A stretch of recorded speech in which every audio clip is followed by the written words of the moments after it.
परमात्मा श्री राम के आधार के बगैर जीव निराधार हैं।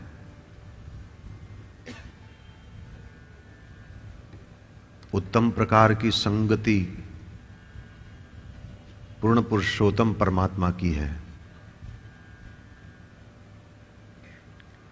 द्वितीय स्थान जिसमें परमात्मा प्रकट हो गए हैं उसकी संगति करो।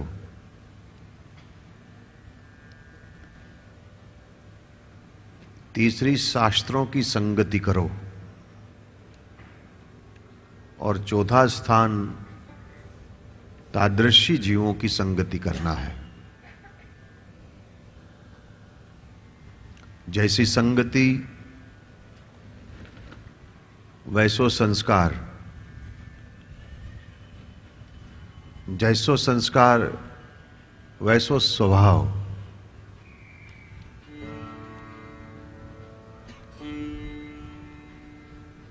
स्वभाव वही है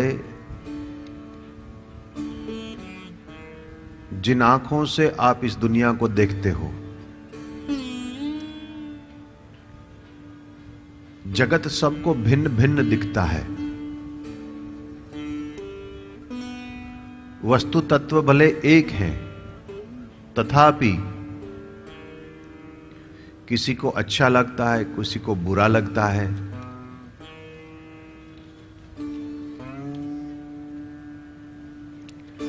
घर में जो महिला हैं, बच्चे लोग उसको प्यार करते हैं क्योंकि वो हमारी मां है। पड़ोसन जो हैं वो उससे प्यार नहीं करती क्योंकि रोज इनके साथ खिटपिट होती है। व्यक्तित्व तो एक है। हमको जगत दिखता है जैसे हमारे स्वभाव है। विषय, वस्तु और व्यक्ति यथार्थ रूप में हम उसको नहीं देखते। कठिनाई तब आती है,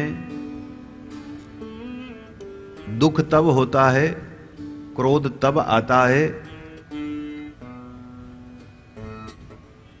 जब हम वस्तु, विषय और व्यक्ति को अपने अनुरूप देखना चाहते हैं और दिखाई नहीं देता।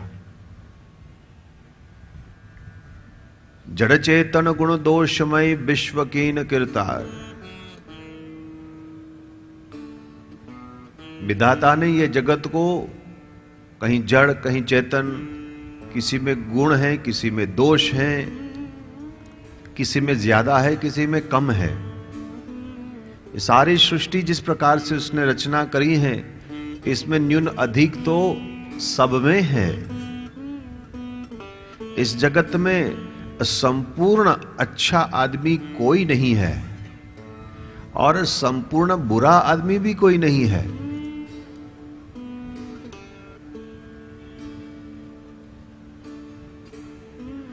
जगत को यथार्थ रूप में जो देखना है तो सर्वप्रथम आपको अपना अहम को पिघलना पड़ेगा। अहम जब तक जागृत है तो दोष नजर आता है। जब हम दोष देखते हैं तो गुण ग्रहण करने की जो शक्ति हमारे में है उसका नाश हो जाता है। जिस प्रकार से भंवर फूल में से पराग पी लेता है, रस जो है वो रस अमृत का पान कर लेता है। आप सब में ये गुण है, अच्छी अच्छी चीज ग्रहण करने के। बाकी जब हम दोष देखते हैं तो वो शक्ति का भी नाश हो जाए। व्यक्ति को यदि प्रसन्न रहना है, आनंदित रहना है, सुखी रहना है तो जैसो जगत है वैसे उनका स्वीकार करो।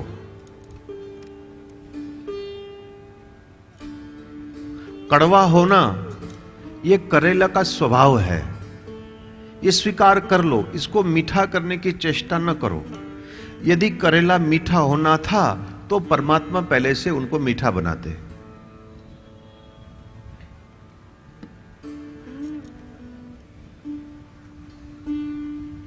सिंह का सहज स्वभाव है हिंसा कर कर मांस का भक्षण करना। आप उनके सामने गेहूं की रोटी बनाकर दे दो तो सिंह नहीं खाएगा। ये इनका स्वभाव है, इसका स्वीकार कर लो।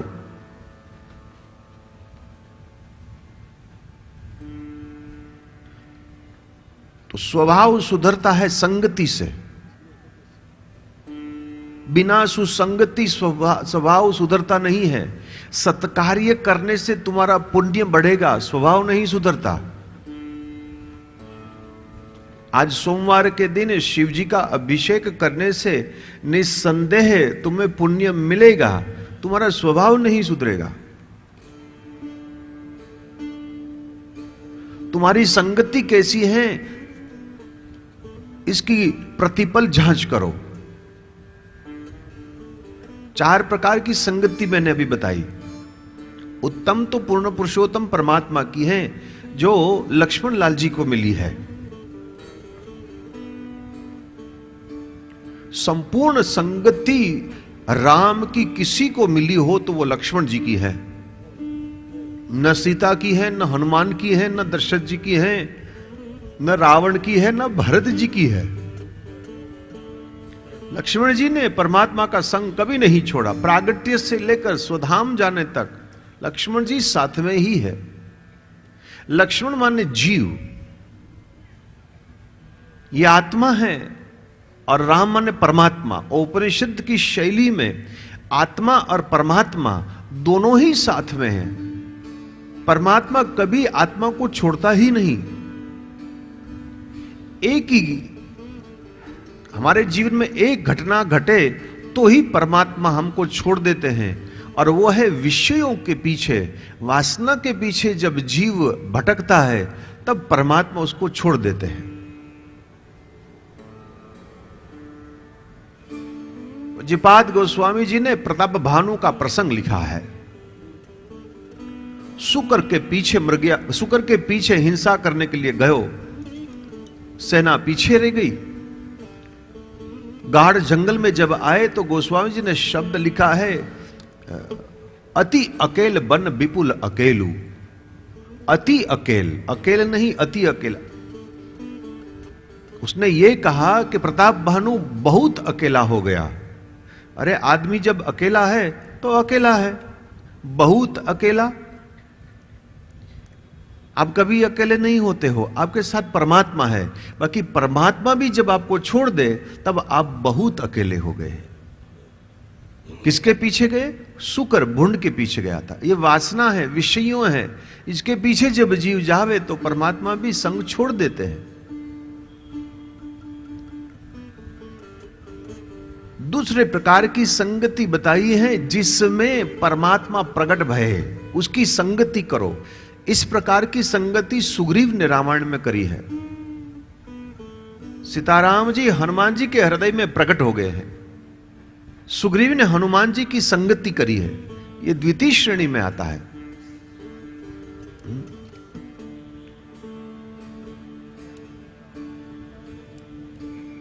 जिसकी आंखों में पवित्रता हो, जिसकी जिह्वा के ऊपर सत्य हो, हृदय में सबके लिए स्थान हो, जिनकी हर एक क्रिया परमात्मा को प्रसन्न करने के लिए हो, ऐसे लोगों में परमात्मा इनके हृदय में प्रकट हुए हैं। छल कपट से दूर है। तीसरी श्रेणी बताई है शास्त्र की संगति करो। महापुरुषों, साधु संतों जो हैं ये शास्त्र की संगति करते हैं। महापुरुषों के वचन जो हैं वही शास्त्र, इसकी संगति करो। और चौथी है तादृशी जीव। तादृशी जीव माने जिन दोनों का लक्ष्य एक हो। ये भी आस्तिक है, ये भी आस्तिक है। अयोध्यावासी जो हैं ये सब लोग तादृशी जीव हैं, एक दूसरे की इन लोगों ने संगति करी है। और ये चार में से एक भी संगति ना मिले तो वो शास्त्र ने बताया है असंगो, तुम असंग हो जाओ, किसी की संगति ही ना करो, अकेले रहो। मैंने आज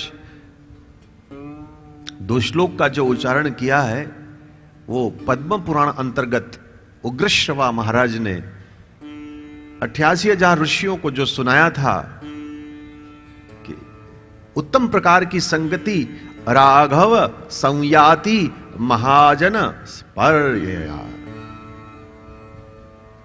लक्ष्मण जी ने किसकी संगति करी? बोले राघव की, प्रभु की संगति करी है।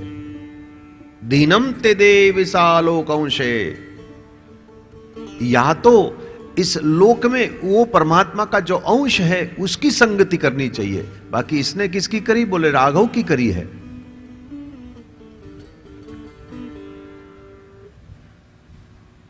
सुसंगति से सत्कृति करने का लक्ष्मण जी को भावना जगी है। सुसंगति से तज्जन्म तानि कर्माणि, एक तो जन्म सफल होता है, एक तो कर्म सफल होता है। तदायु तन्मनोवचः, आयु मन वाणी ये सब सफल होती है। नृणाम येन हविष्वात्मा,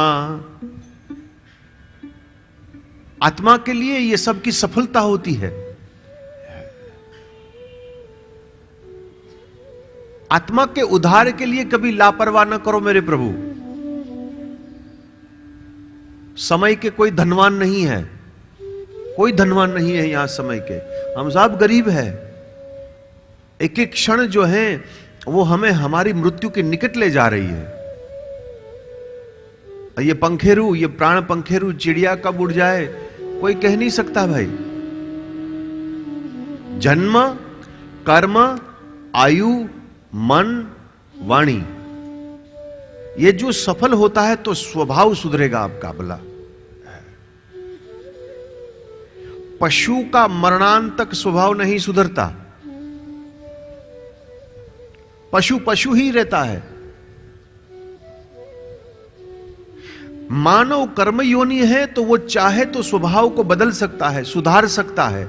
इनके लिए शुरुआत यह है कि पहले तो तुम स्वीकार करो कि मैं लोभी हूं, मैं क्रोधी हूं, मेरे में अहम है। जब तक तुम स्वीकार नहीं करोगे तो तुम्हारे जीवन में बदलाव नहीं आएगा। मैं निष्पाप हूं, वही पाप करेगा। मेरे में कोई अभिमान नहीं है, वो भी एक अभिमान है। मेरे में अभिमान नहीं है, ये भी अभिमान है। स्वीकृति, दुर्गुणों की स्वीकृति जिस समय तुम करोगे वहां से ही तुम्हारे जीवन में बदलाव आएगा, और बदलाव कोई दूसरा ला भी नहीं सकता। देखो, उपदेश लोग दे सकते हैं, तुम्हारे लिए आचरण कोई नहीं कर सकता। आपको खुद को करना है। तुम्हारा जीवन को कोई नहीं सुधार सकता, तुम्हारे जीवन को आप ही स्वयं सुधार सकते हो। इसका मतलब यह होता है कि सुखी होना या दुखी होना यह आपने ही चयन किया है। आपकी मंजूरी के बगैर आपको कोई सुखी नहीं कर सकते, आपको कोई दुखी नहीं कर सकते। आपकी मंजूरी है जब भी आपको किसी ने दुखी किया है। तुम्हारे मन जब सुधर जावे तो किसी की ताकत नहीं है कि तुम्हें कोई दुखी कर सके। जो भी घटना घटे सब हो रहा है यहां। लक्ष्मण लाल जी महाराज प्रभु की संगति करी है। ये दंडिकारण्य था, बंजर वन थे भाई। यहां तो कोई बंजर वन माने, दंडिकारण्य माने यहां कोई सद्गुणों नहीं थे। सत्कृति कैसे करोगे? सत्कृति तब ही होगी ना, फल फूल तो तब आएगा जब तुम कर्म करो। यजुर्वेद कहते हैं यजनम यज्ञ यज्ञो वै विष्णु। तुम यजन नहीं करोगे फल कहां से मिलेगा? कर्म करना भी यज्ञ है। आत्मा, लक्ष्मण जी माने आत्मा ने परमात्मा को सद्गुणों के बारे में, छुटकारा मेरे को कैसे मिल जाए। ये जन्म जन्म की जो जीवन मरण की श्रृंखला है, इसमें से मैं थक गया हूं, अब मेरे को छुटकारा दे दो। भगवान कपिल ने सांख्य शास्त्र में मां देवहूति को छुटकारा पाना है, ये बंधन मरण, ये जन्म मरण से, बंधन में से जो निकलना है, श्रृंखला में से, बहुत सरल उपाय बताया है। हे मां, ज्ञानान मुक्ति ही बंधो विपर्यतात। मां, ये ज्ञान रूपी छुरी से, मोहरूपी ये रज्जू जो बंधा हुआ है, इसको काट सकते हो तू, ज्ञान रूपी कैंची से, छुरी से।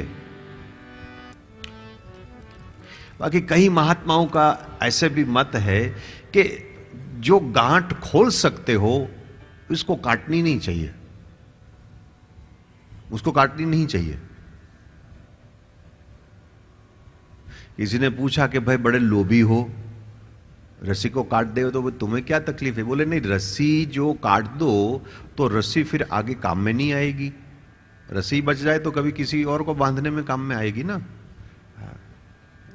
तो एक तो ज्ञान मार्ग से जीवात्मा रस्सी को काटकर मुक्त हो सकता है। बाकी गांठ तो दो है, ये हम आगे भी देख चुके, एक अहमता की, दूसरी ममता की। इसको खोलना है, इसको खोलना है। पितामह भीष्म ने भीष्म स्तुति में 11वां और 12वां जो श्लोक है, इसमें उन्होंने मार्गदर्शन बताया है। एक तो अहमता है, एक ममता है। अहमता यानी मैंने किया, तो इसमें क्या करना है? जो कुछ हो रहा है, जो भी मेरे सत्कृति भी मेरे हाथ से हो रही है, वो परमात्मा मेरे से करवा रहा है। इससे उल्टा स्वरूप है अहम कर्ता अहम भोक्ता, गीताकार ने बताया। तो अहम कर्ता अहम भोक्ता में नहीं जाना। मैं तो एक साधन हूं प्रभु का, मैं साधन हूं, कठपुतली हूं, डोरी तो उनके हाथ में है। तो अहमता से बच जाओगे। और ममता, ममता में बहुत सरल बात उन्होंने यह बताई है कि यहां कोई भी चीज सर्वप्रथम तो नित्य नहीं है, तो जो नित्य नहीं है वो किसी की हो भी नहीं सकती। ये फूल तो मुरझाने वाला ही है, बराबर ना। तो अब जब इसका नाश होने वाला है तो वो किसी का कैसे बन सकता है? वो तो है नहीं, कुछ समय के बाद कल ये नहीं होगा, ये तो मुरझा जाएगा। जो अनित्य है वो नित्य नहीं हो सकता। तो तुम्हारी आंखों से आपको जो भी कुछ दिखाई देते हैं वो सब अनित्य है। जब अनित्य है तो वो तुम्हारा नहीं, तो मेरा मेरा को छोड़ दिया। ममता माने मेरा है। बहुत कठिन है ओ भाई। सिद्धांत तो बहुत सरल है, दिखता है कि भाई इसमें कोई बड़ी बात नहीं है। बाकी जब आचरण की बात आएगी ना, बहुत कठिन है, बहुत कठिन है। विद्वानों के लिए भी शंकरपाद ने कह दिया, तदपि न मुच्यति आशा पाशो। मुट्ठी में वो आशा जो है ना, ममता जो है, उसको पकड़कर बैठा है। बहुत कठिन है। ये लक्ष्मण लाल जी ने सवाल पूछे हैं जिससे मेरे को छुटकारा मिल जाए। प्रभु, मैं आत्मा हूं। वैरागी महात्मा वो दूसरी बात है, बाकी है तो आत्मा का प्रतिनिधित्व कर रहे हैं। उभय बीच सी सो होती कैसे, ब्रह्म जीव, राम ब्रह्म और लक्ष्मण को जीव आत्मा कहा है, बराबर ना। तो उसको तो छुटकारा चाहिए। भगवान ने सुंदर जवाब दिए हैं। ऐसे तो थोड़े में ही तो प्रभु ने समझा दिया। ज्ञान जब किसी को उपलब्ध हो जाता है तो परमात्मा स्वयं वो ज्ञान को खंडित करते हैं। किसी का ज्ञान अब शास्त्रों में देख लो, पुराणों में देख लो, भागवत हो, महाभारत हो, किसी देवी देवताओं का किसी का ज्ञान अखंड रहने नहीं दिया। ब्रह्मा जी नहीं बचे, महाराज ये शिव जी तक नहीं बचे, उसका भी ज्ञान का खंडन कर दिया। अखंड एक सीतावर, बस बाकी सबका ज्ञान को खंडित कर देते हैं। ये माया का प्रतीक है। देवताओं जब नहीं बचे तो आप और हम कौन?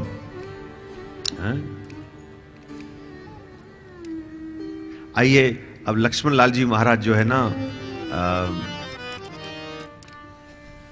कुछ दिनों ऐसे बीते, सत्संग चल रहा था, कहां? पंचवटी में। अब दंडीकारण नहीं, देखो जब एक बार प्रभु आ गया ना, नहीं आए थे तब अगस्त्य महाराज ने कहा था कि दंडकरण में आप जाइए। प्रभु आ गए तो इसके बाद दंडकरण शब्द कहीं नहीं है। अब तो बाहर आई है भाई, अब तो सद्गुणों की खेती है। यहां तो ज्ञान, वैराग्य, भक्ति, जीव, जगत, माया, ये सब ज्ञान हो गया इनको तो, लक्ष्मण जी को। अब दंडकरण कहां रहा? ये तो अब तो पंचवटी है। ये शरीर ही आकाश, वायु, तेज, जल, पृथ्वी, या तो पंच प्राण भी कह सकते हो, प्राण, अपान, व्यान, उदान, समान। जीव को ये हो, और कुछ समय बीतने लगे ऐसे। अभी तक जिस समय लक्ष्मण जी ने सवाल पूछा और प्रभु ने जवाब दिया, तब तक कहीं भी सीता जी दर्शन नहीं आती, कहीं सीता जी नहीं है। मुमुक्षत्व जब प्रकट होता है तब माया का पकड़ अपने आप कमजोर हो जाएगा। मुमुक्षत्व प्रकट होना चाहिए। ज्ञान मिला, भक्ति क्या चीज है बताई, माया की व्याख्या करी, वैराग्य किसको कहते हैं, ये सब लेसन तो मिल गया।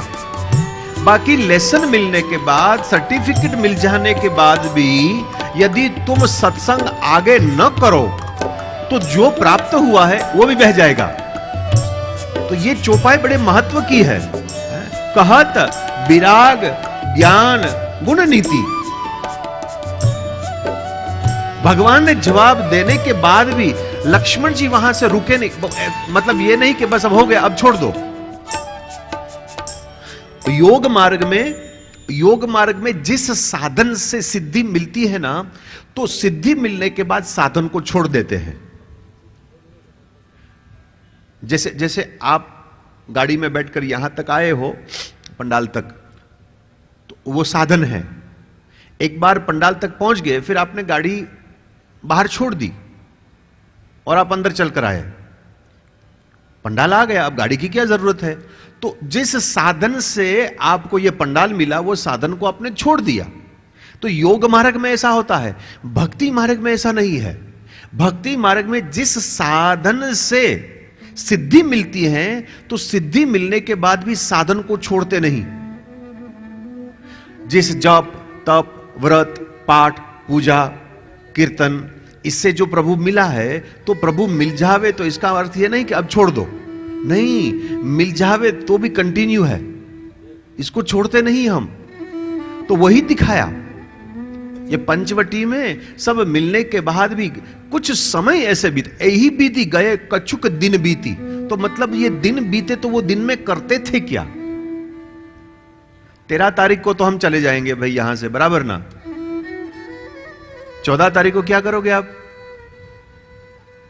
वही खिटपिट, वही झंझट, वही झगड़ा। नहीं, लक्ष्मण जी ने क्या किया है? लक्ष्मण जी ने कंटिन्यूटी रखी।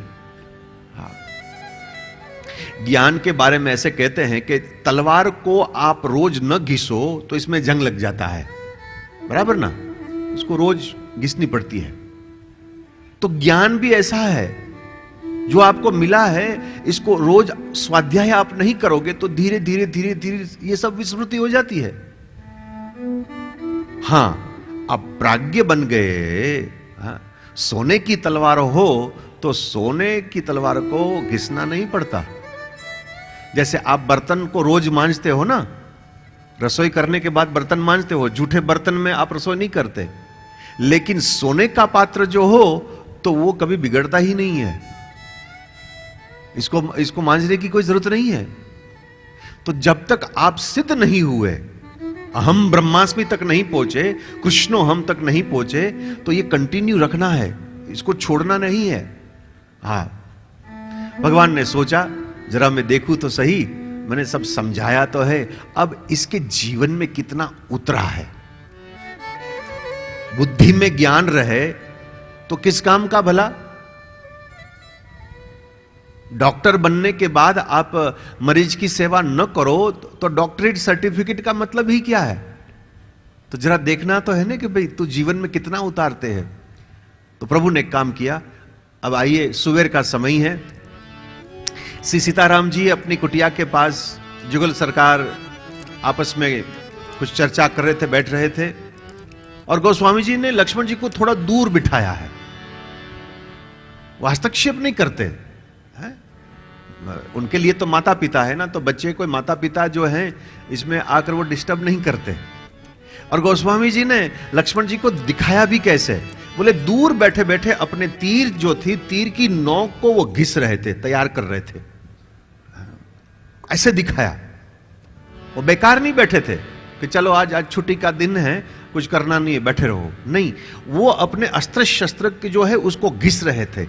उसकी धार बिल्कुल बराबर होनी चाहिए, क्योंकि पता है कि जो आगे अब होने वाला है इसकी जरूरत पड़ जाएगी। या तो ये वैरागी महात्मा है, और जो अस्त्र शस्त्र तुम्हारे पास है, सत्य, तप, दया, दान, कृपा, ये जो सद्गुणों है उसको रोज घिसना है मेरे भाई, तुम उसको छोड़ो मत। ये अस्त्र शस्त्र की कब जरूरत पड़ जाए आपको, साधक को अपनी साधना को जारी रखना है, छोड़ना नहीं है।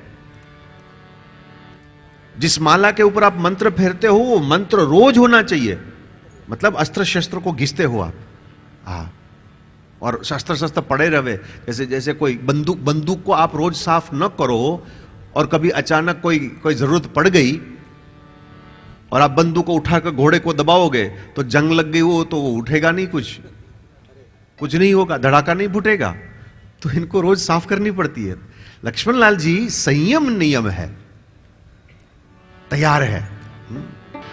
यह प्रसंग तो आप लोगों ने कई बार सुना होगा, कौन नहीं जानते भला। कहानी तो सुनी है, आइए मैं आपको गोस्वामी जी कह क्या रहा है। देखो, ज्ञान मार्ग से ईश्वर तक पहुंचना मानव के लिए आज की तारीख में थोड़ा कठिन है।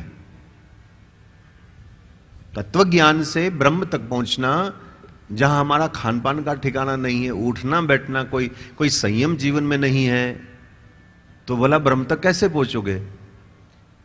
तो ऋषियों ने ये कहानी के माध्यम से हमको तत्वबोध दिया है, कुछ कह रहे हैं। प्रभु की एक एक लीलाओं में सुबोध है, हमें कुछ कहना चाह रहे हैं। जीव ब्रह्म और भक्ति से थोड़ा दूर बैठा है, थोड़ा दूर हो गया। नजदीक बैठा होता ना तो ये सूर्पणखा शायद ना भी आती, बाकी दूर बैठा है। अनुभूत करो तुम प्रतिपल, मेरो परमात्मा मेरे चारों ओर है।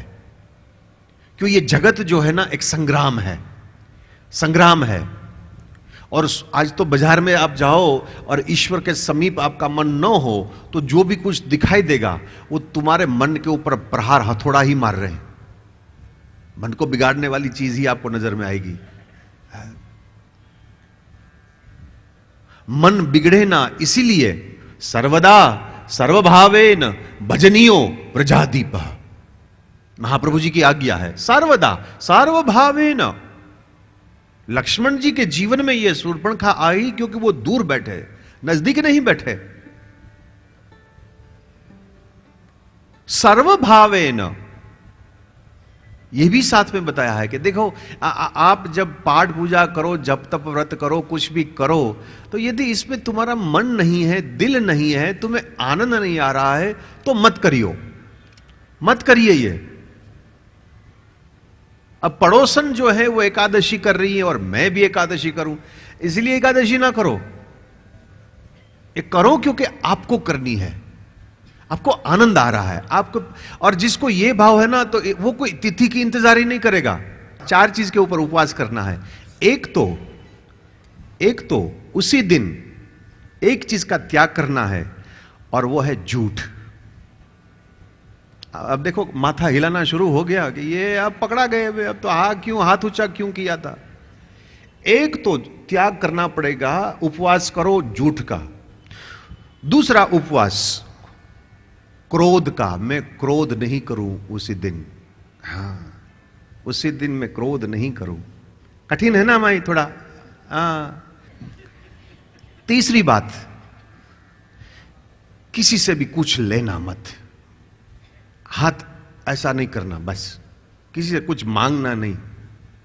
पानी का ग्लास, पानी भी आपको प्यास लगे ना तो किसी को कहो मत कि मेरे को पानी पिलाओ, तुम स्वयं जाकर किचन में जाकर अपना ग्लास भरकर अपना जल पी लो। किसी से हाथ लंबा मत करना उसी दिन है? और चौथी बात,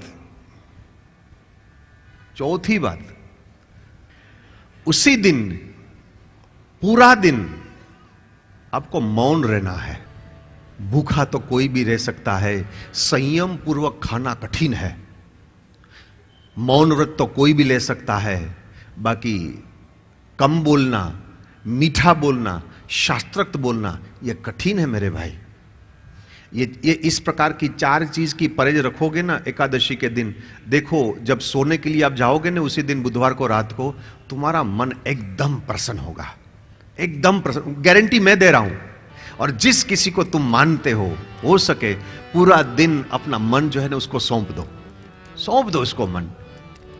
ये विषयों का खूब चिंतन किया हमने, ये लाड़ू पेड़ा ये जलेबी खूब खाई, विषयों का चिंतन बहुत कर लिया। अब विश्वम भर का चिंतन सिर्फ एक दिन करना है। मैं एक चीज आपको बताऊं जो होने वाला है, आपके घर के अंदर, आपके परिवार में आपकी कीमत जो है ना वो धीरे धीरे बढ़ती जाएगी।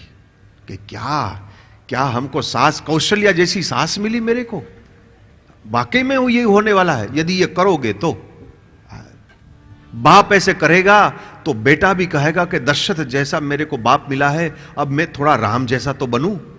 उनको भी ऐसे लगेगा। तुम्हारा घर स्वर्ग हो सकता है महाराज। हम कोई गलत रास्ता तो बताए नहीं, मैं तो सदगुरु हूं, मेरा काम तो आपको सत्य की राह दिखाना है, चलना नहीं चलना आपकी मर्जी।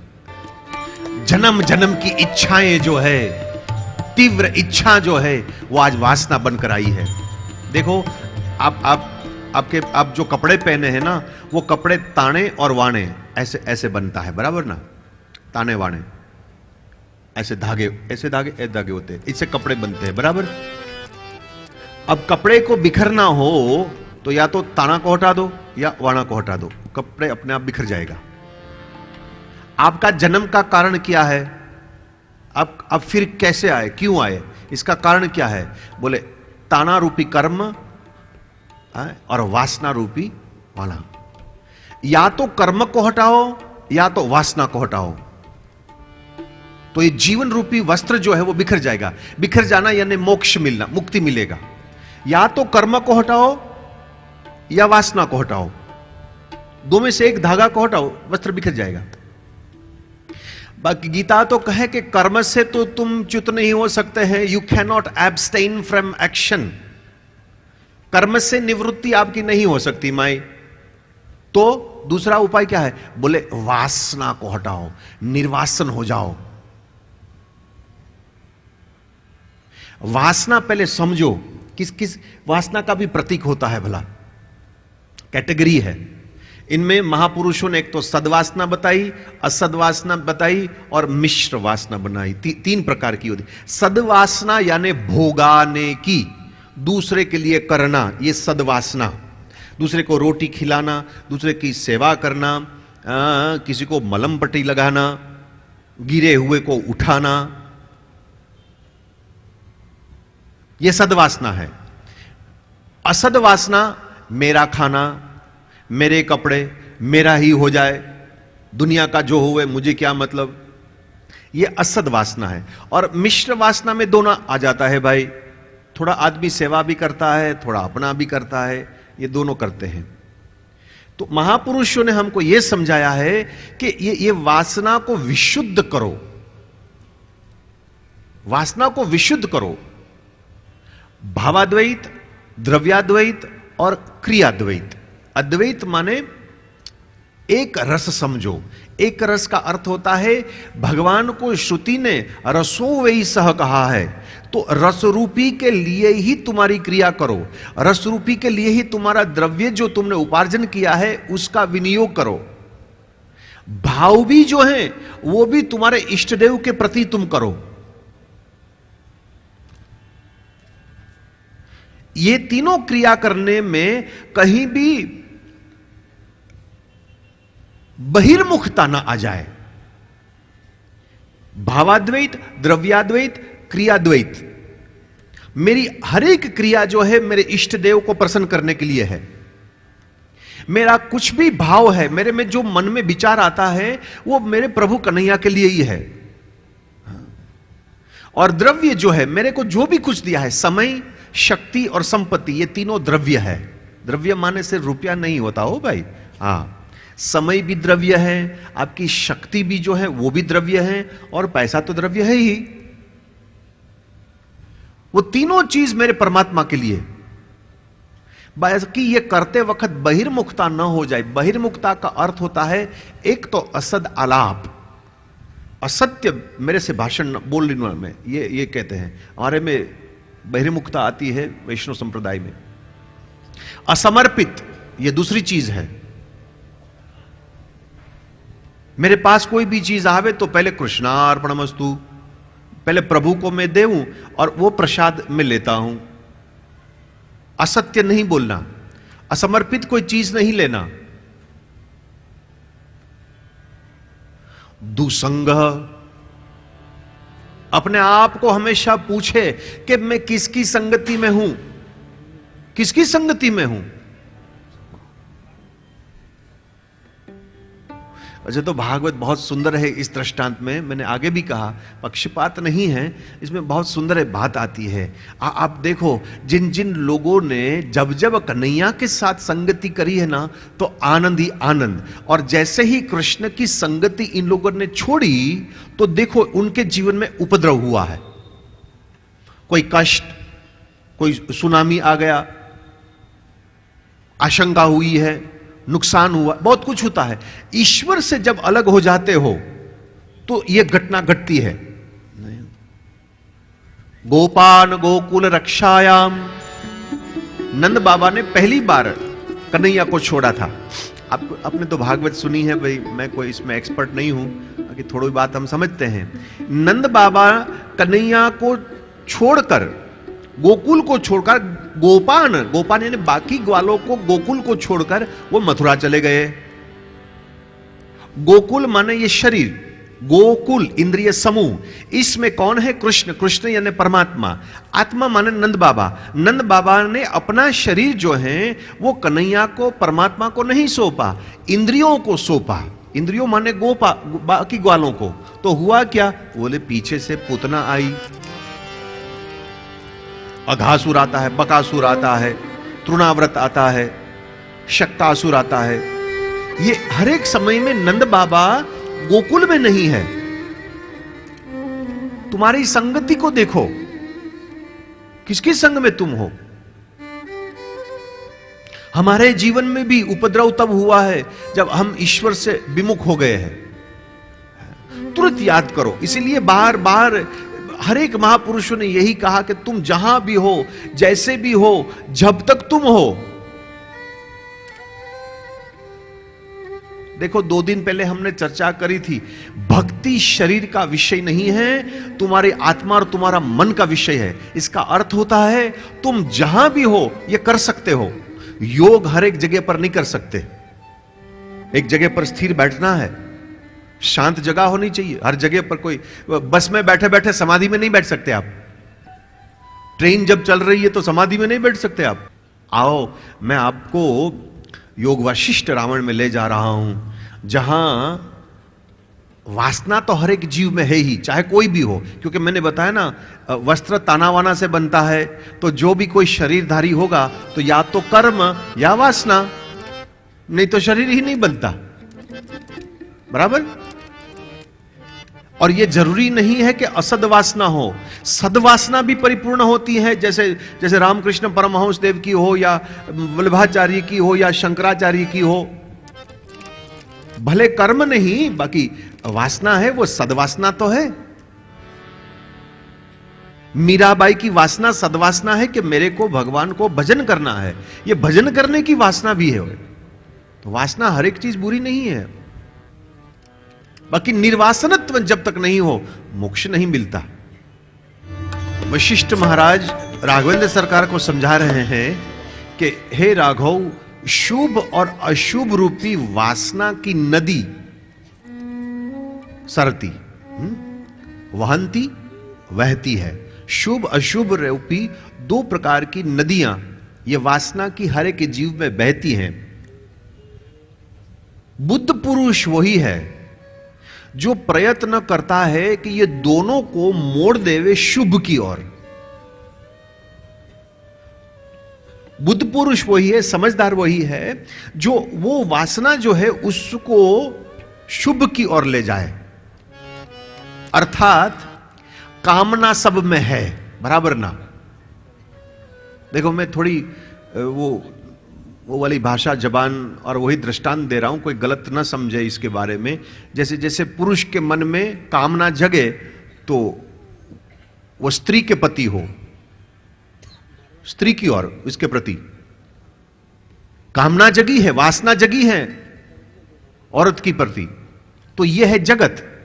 करना क्या है कि स्त्री की ओर से, जगत की ओर से उसको हटाकर जगदीश की ओर ले जाना है।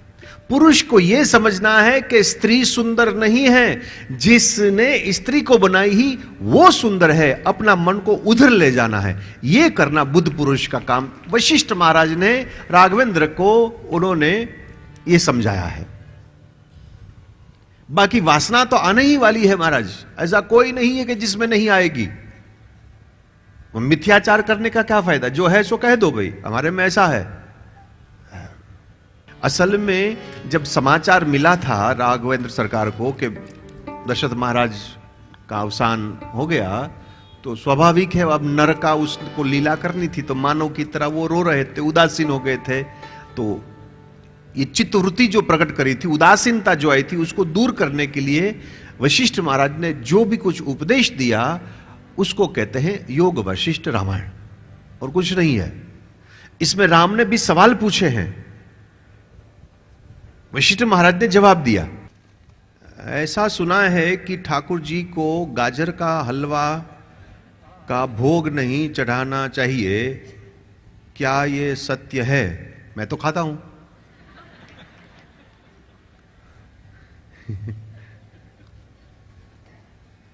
देखो जैन संप्रदाय में जो कंदमूल होते हैं ना, वे लोग ये नहीं खाते। इसका कारण यह है कि भाई वो कंदमूल को जब बाहर निकालते ना, तो मिट्टी के साथ कोई ना कोई जीव जंतु इत्यादि वगैरह वो मर जाते, तो ये लोग ये खाते नहीं है। ठीक है, अच्छी उनकी विचारधारा, इसमें हमें कुछ नहीं कहना है, अच्छी बात है। बाकी ऐसा कुछ नहीं कि वो गाजर नहीं खाते हैं, वैसे तो भगवान कुछ खाते ही नहीं है। हाँ। वो 56 भोग लगाते ना हम ठाकुर जी को हवेलियों में, तो ठाकुर जी थोड़ा ना 56 भोग कौन खाते? हम ही तो खाते हैं। हाँ। या तो वैष्णव खाएंगे या तो भितरिया जी जो हैं मुखिया जी, वो ही खाएगा, और कौन खाएगा? क्या यह सत्य है कि शिवलिंग को घर में स्थापित करने से घर का सर्वनाश करते हैं शिव जी? ऐसे सुना है। शिव जी का क्या अर्थ है? शम करोति इति शंकरा तन्मे मनः शिव संकल्पमस्तु। शम करोति, शिव का अर्थ ही वही होता है कि जो तमाम दुख का नाश कर दे। दुख का नाश करता है, तुम्हारा नहीं नाश करता है वो। हां, एक चीज मैं मानता हूं, थोड़ा मैं इसमें कट्टरवाद मेरा कर्मकांड का भी है, कि तुम्हारे घर में प्राण प्रतिष्ठा न करवाए बस, क्योंकि प्राण प्रतिष्ठा में फिर आप नियम में बंधन में आ जाओगे। प्राण प्रतिष्ठा मंदिरों में होती है, जहां उसके पुजारी जो होते हैं वो विधिवत रोज पूजा करते हैं। घर में नहीं, आप चलित मूर्ति के हिसाब से उनकी सेवा कर सकते हो। तो प्रतिष्ठा दो प्रकार की होती है, एक तो चलित प्रतिष्ठा होती है, एक प्राण प्रतिष्ठा होती है। प्राण प्रतिष्ठा आपको नहीं करनी है, चलित प्रतिष्ठा आप कर सकते हो, और कोई भी इनकी सेवा करे, ऐसा नहीं है। शिव जी का क्या बतावे भाई, इसके ऊपर तो हम रुद्राष्ट्र से लेकर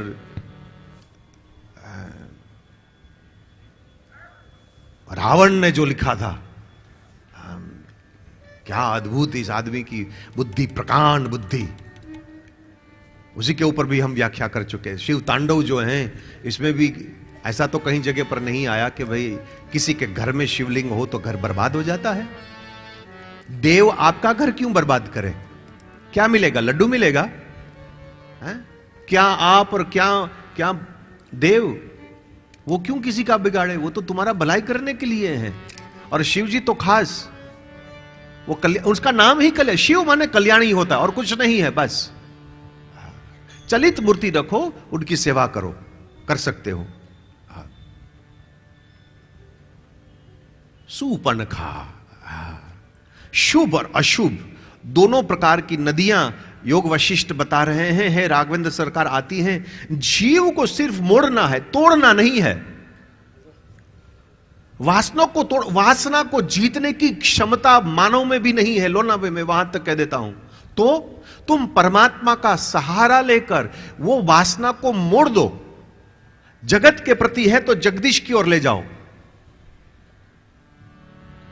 वृंदावन में जितने भी राक्षसों आए, सब राक्षसों को भगवान श्री कृष्ण ने मारे, एक कालिया नाग को नहीं मारा। तो श्री सुबोध जी ने में कालिया नाग को विषय कहा। विषय वासना ही है और क्या है। तो वासना को तोड़ी नहीं, फोड़ी नहीं, मोड़ी।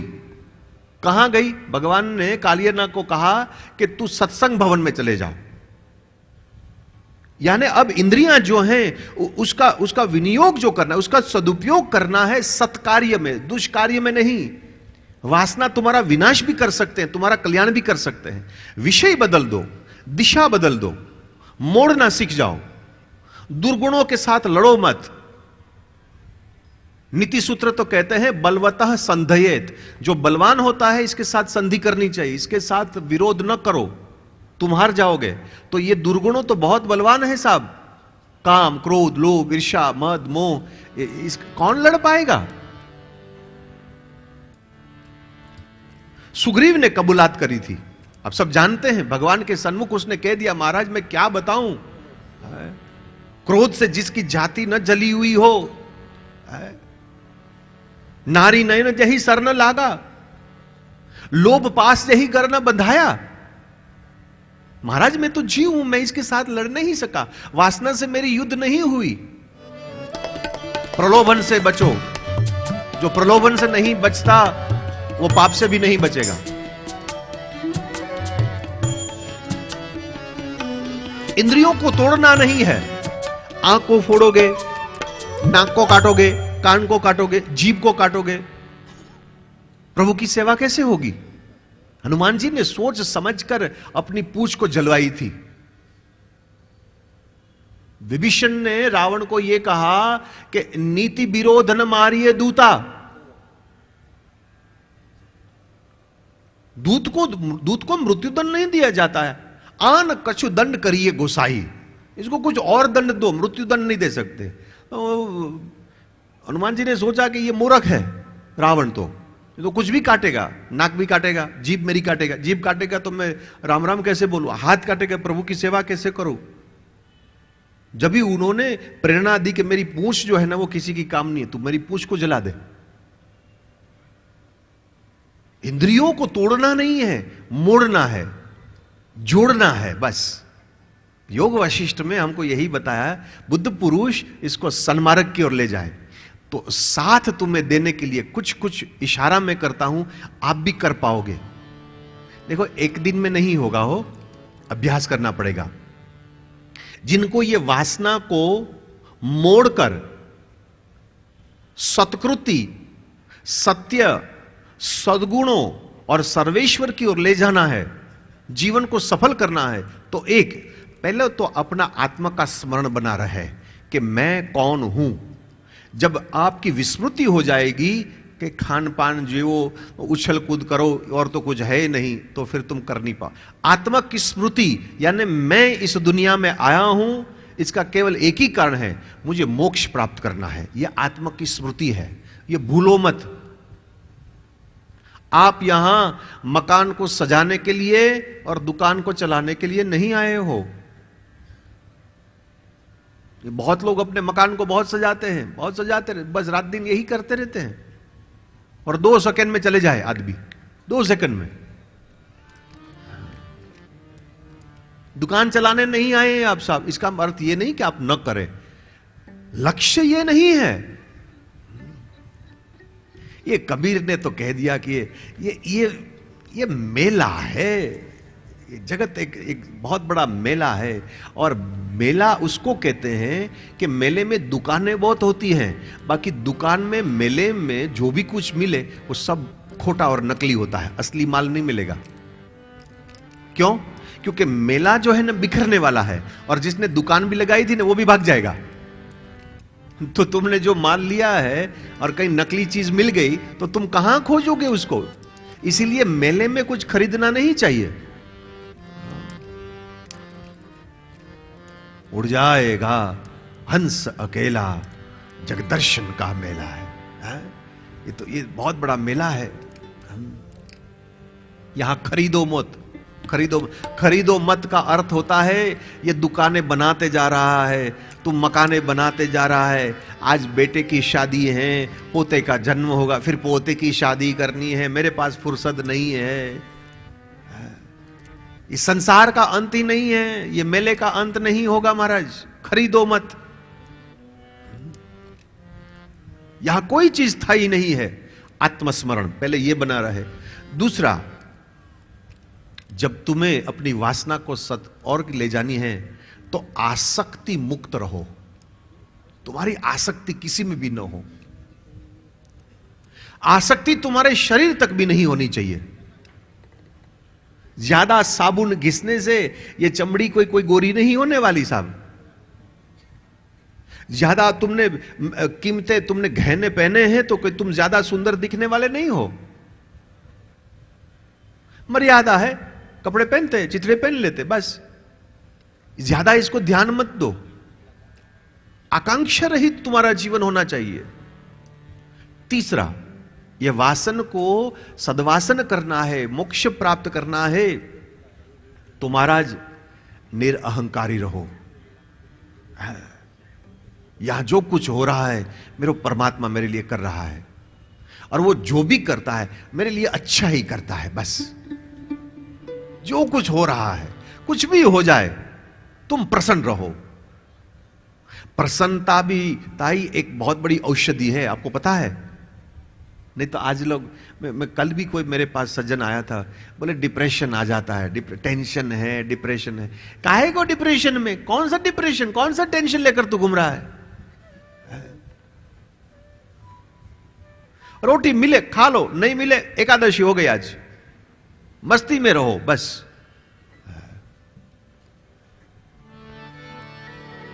दुनिया में ऐसी कोई घटना नहीं है, ऐसी कोई चीज नहीं है, ऐसी कोई व्यक्ति नहीं है जिसका मूल्य तुम्हारी शांति से अधिक है।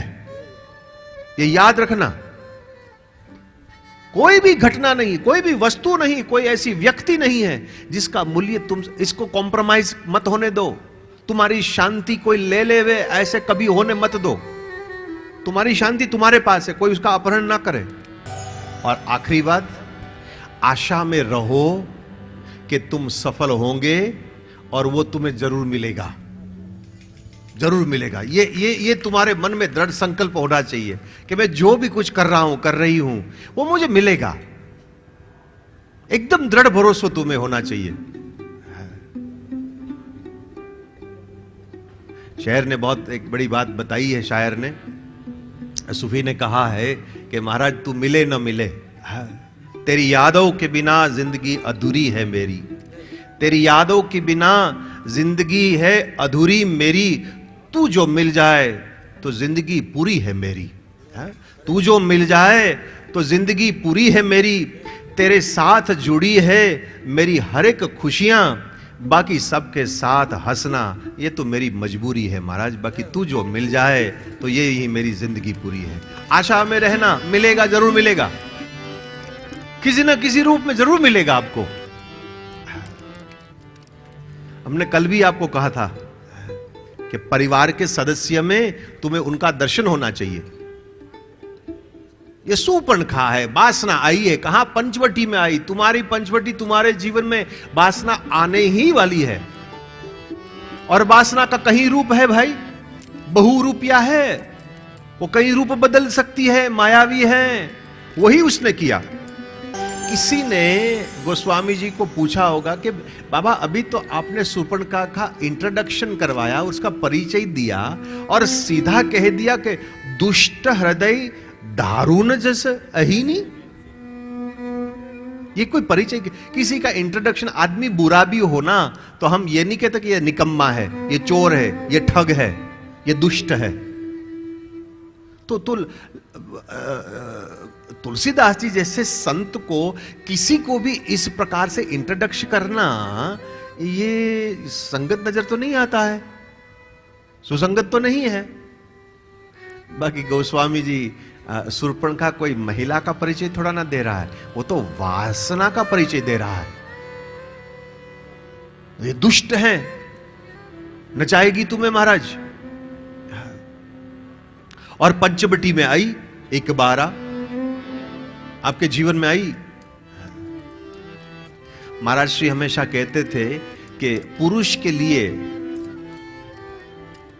स्त्री का जब वो दर्शन जब करता है तो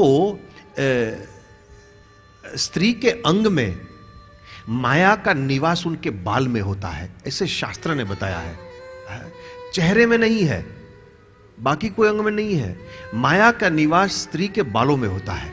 यहां केवल राम को देखकर वो मन उसका नहीं गया, दोनों बताया गया है। एक तो ब्रह्म है और जीव की शोभा, उनके कोई श्रृंगार उसके कपड़े में या उसका धन दौलत, उसकी मोटर गाड़ी से नहीं होता है। महात्मा ने कितना त्यागा है, इससे वो सुंदर और वो महान दिखाई देता है। भारतवर्ष में कोई भी आज तक अमीर आदमी नहीं पूजाया गया। टाटा बिरला को, अंबानी को कोई नहीं पूजते और पूजेंगे भी नहीं। बाकी जिसकी फटी हुई लंगोट रामकृष्ण परमहंस की देव की थी, आज भी उसको पूजते हैं, उसको याद करते हैं महाराज। यहां तुम कितने तुम्हारे पास है, इससे तुम महान नहीं हो, तुमने यहां कितना त्यागा है। महावीर को आज हमें याद करना पड़ता है महाराज इससे। और लक्ष्मण जी सुंदर इसलिए दिखाई देते क्योंकि व्यक्ति की सुंदरता तुम्हारे पास क्या है इससे नहीं है, तुम्हारे संयम नियम से है। और राम के लिए तो केवल चरण ही नहीं, आचरण भी पूजनीय है। राम का चरण तो पूजनीय है, राम का आचरण भी पूजनीय है। प्रभु जो भी कुछ करते हैं वो समर्थ हैं। वो तो लक्ष्मण जी आगे बोलने वाले हैं, मेरे परमात्मा तो समर्थ है, तू इधर जाओ ना। भगवान के चरण तो पूजनीय है, प्रभु के आचरण भी पूजनीय है। और एक बात ठीक तरह से समझ लो, है जिसका आचरण ठीक हो, माने जिसकी कर्म ठीक हो, जो व्यक्ति ठीक है, अच्छे हैं, वो हमेशा सुंदर होता है। बाकी आदमी सुंदर है तो वो अच्छा होगा, ऐसा कोई गारंटी नहीं है। दुनिया में रूप बहुत देखे हैं, स्वरूप तो केवल परमात्मा का है। स्वरूप तब बनता है जब आंख निर्दोष हो, तो मन पवित्र हो, करणी शुद्ध हो, विचार मंगलमय हो, तो नहीं तो रूप तो बहुत दिखता है भाई। आजकल लोगों ने पफ पाउडर लिपस्टिक लगाकर बहुत, रूप तो है, इसमें दो राय नहीं है, बाकी ये टिकता नहीं महाराज। बालक का जो स्वरूप होता है ना, बालक का चेहरा, छोटा दूध पीने वाला बच्चा, वो चाहे कैसे का भी हो, वो स्वरूपवान ही है। और कितनी करुणा है, छोटी सी गुड़िया हो ना, 2-3 महीने की, इतनी सी छोटी हो, कितनी सुंदर दिखती है, बिल्कुल राधा रानी दिखती है। और मैंने तो आज तक कहीं नहीं देखा कि इतनी 2-3 महीने की जो छोटी सी इतनी गुड़िया हो तो कोई माई ने उसको पफ पाउडर लिपस्टिक लगाया हो, नहीं लगाती। क्यों? ये निर्दोष है, उनकी आंख पवित्र है, उनका मन जो है शुभ है, इसीलिए वो स्वरूपवान दिखती है।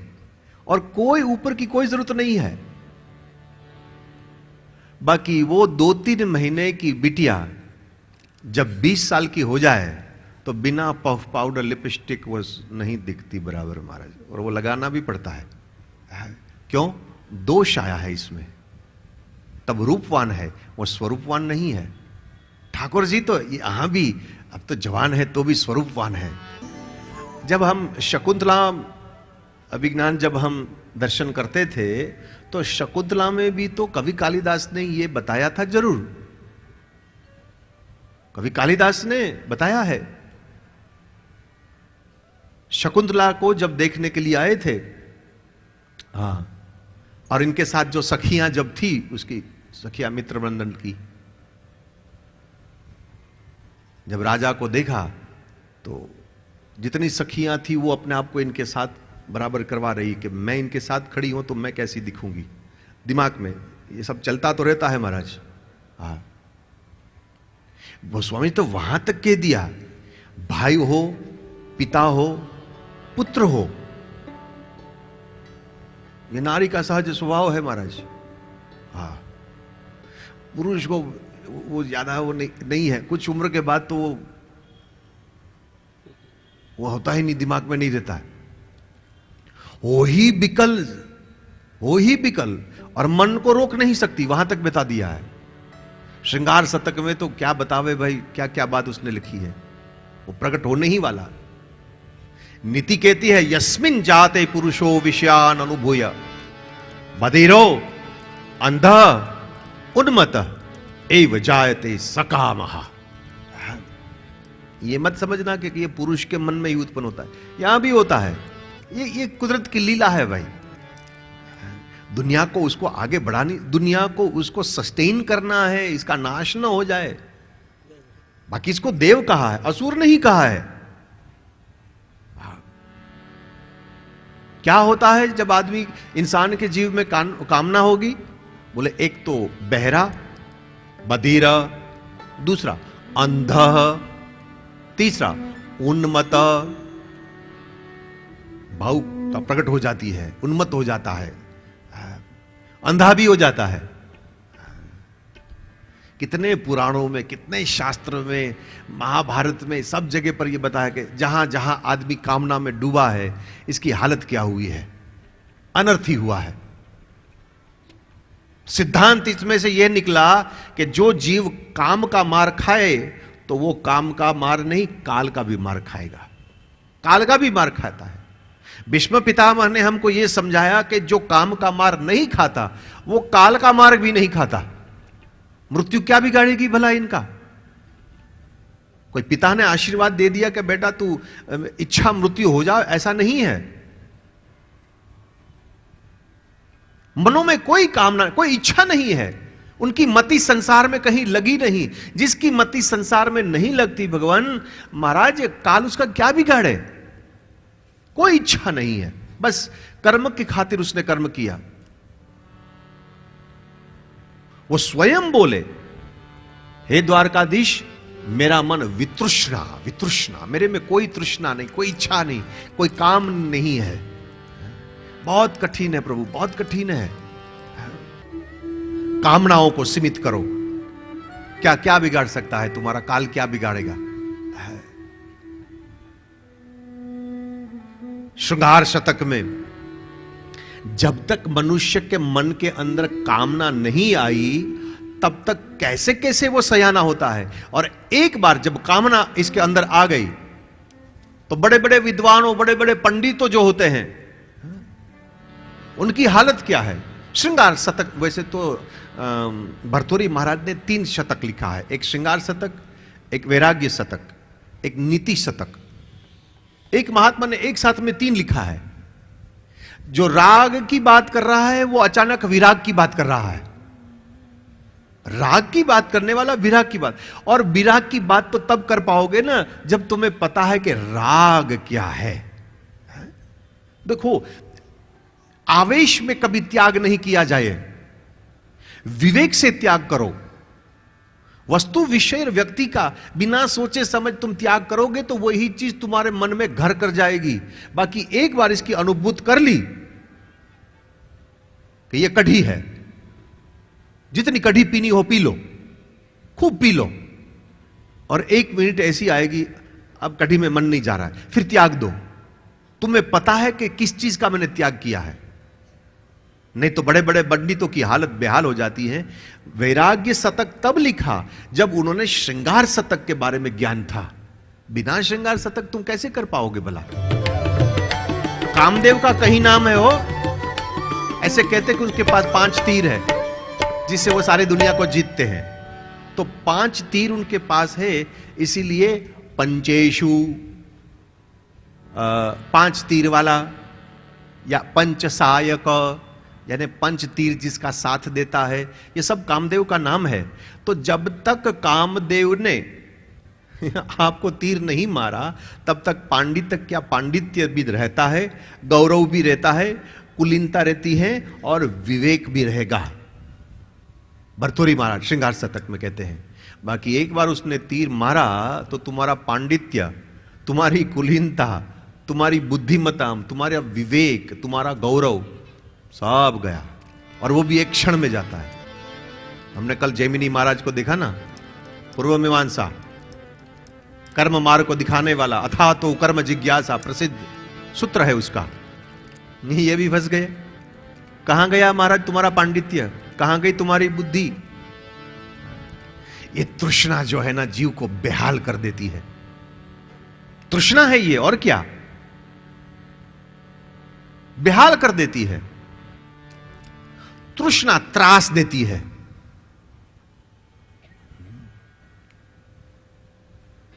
योगियों, सिद्धों, पुरुषों, महापुरुषों, देवताओं को, प्रभु को बार बार प्रार्थना करते हैं कि महाराज ये कामदेव जो है ना हमको हमारे साधना में विघ्न करता है। शिवजी महाराज को भी प्रार्थना करी थी, बोला महाराज आप कुछ करिए ना। कामदेव जब मर गया तो प्रथम शब्द यह आया था कि जोगी अकंटक। जोगी अकंटक, साधना करने वाले में यह विघ्न करता है।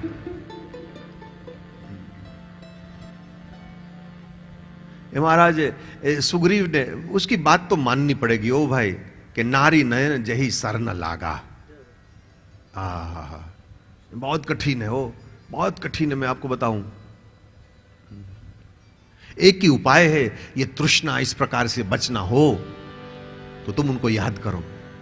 गौरव, पांडित्य, कुलीनता, विवेक। भर्तृहरि महाराज का है कि जब तक ये पंच सहायक, पंचेशु, वो तीर जब तक नहीं मारा तब तक तुम सलामत हो। बाकी ये प्रेम शब्द भी जो है ना, लोगों ने इसका गलत अर्थ किया है। वो हाँ। मैं आपके सामने एक बात रखता हूं, आप घर जाकर इसका विचार करना। हाँ? घर जाकर विचार करना, क्योंकि यहां समझ में नहीं आएगा ये बात। इस दुनिया में जिन लोगों ने वाकई में ही प्यार किया है ना, वो अमर हो गए हैं, और जिसने ना किया हो उसका नाम कहीं नहीं है।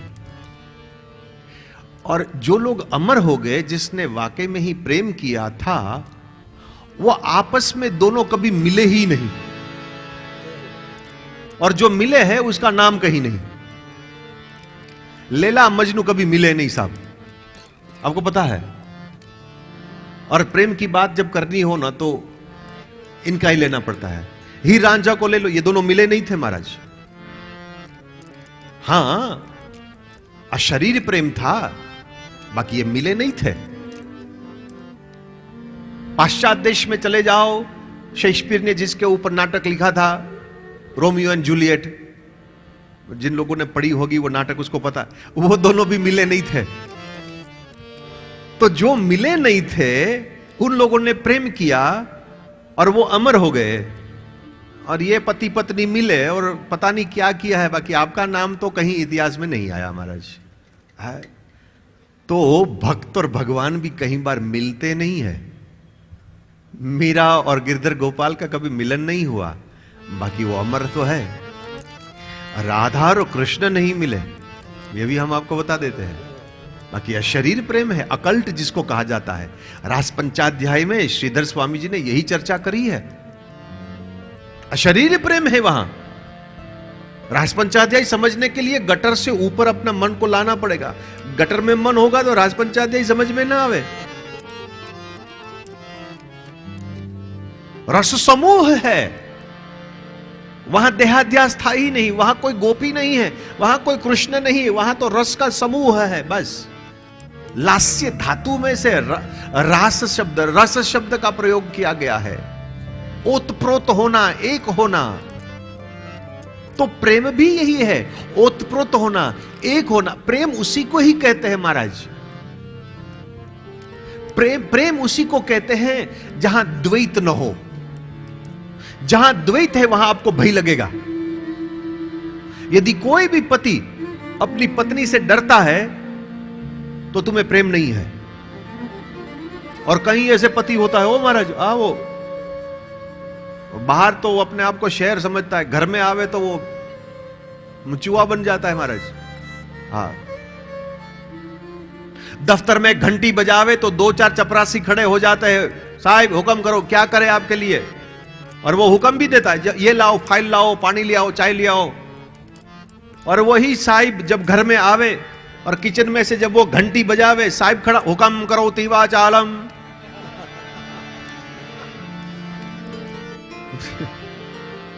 कहां है प्रेम है भाई तेरे को?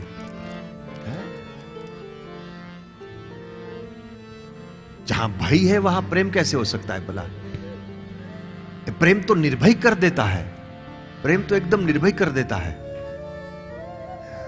और कुछ भी घटना घटे वो डरेगा नहीं। सच्चा प्रेम हो तो वो डरेगा। एक जहाज में बहुत सारे मुसाफिर जा रहे थे, समुद्र में जहाज जा रही थी, ऐसा एक प्रसंग है। और अचानक तूफान आया, समुद्र में तूफान आते हैं, और जो जहाज थी वो उथल पुथल होने लगी, पानी भी अंदर आने लगा। और कप्तान साहब ने ऐलान कर दिया कि भाई तुम्हारा जो भी खास खास सामान हो वो बोरिया बिस्तरा बांध लो, और भाई हमें तो छोटी नैया में बैठकर सामने किनारे जाना है। लग रहा है कि ये जहाज जो है ना, ये तो डूबने वाली है, ये जहाज डूब जाएगी, आप अपनी सब तैयारी करो। कप्तान ने वो कह दिया, घोषणा कर दी। तो जितने पैसेंजर थे, कोई अपना बिरिया बोस्तर, कोई कपड़े, कोई कोई कागजे थे, सब बांधने लगे, ये करने लगा। एक पति पत्नी एक कैबिन में जो बैठे थे, इसमें पत्नी भागा दौड़ी शुरू कर दी, ये सामान ले लिया, वो जूता रख लिया। पता नहीं औरतों को जूता से बहुत प्यार होता है, बड़े महत्व की चीज है उनके लिए। वो सब्जी मंडी में जाएगी, सब्जी लाए ना लाए, एक जोड़ी चप्पल तो लाएगी ही। उसको पूछो कि भाई ये काई को लाई? बोले वो पुराना तो मैंने पहन लिया। अरे एक ही बार पहना है तो क्या है, अब पुराना हो गया। तो वो पत्नी जो थी ना, वो सब सारा सामान इकट्ठा कर रही थी और आदमी शांति से बैठा था, कुछ नहीं कर रहा है। पत्नी ने कहा कि भाई तुमने कप्तान का कोई आवाज तुमने सुना नहीं है? ये जहाज डूबने वाली है, तूफान आया है, करो तैयारी, और आप बैठे हो, आपको डर नहीं है? आदमी कुछ बोला ही नहीं। अरे भाई तुम्हें मेरे को प्यार नहीं है ना, इसलिए मेरे बचाने के लिए तुम कुछ कर ही नहीं, तुम चाहते हो कि मैं डूब जाऊं। आदमी कुछ बोला ही नहीं।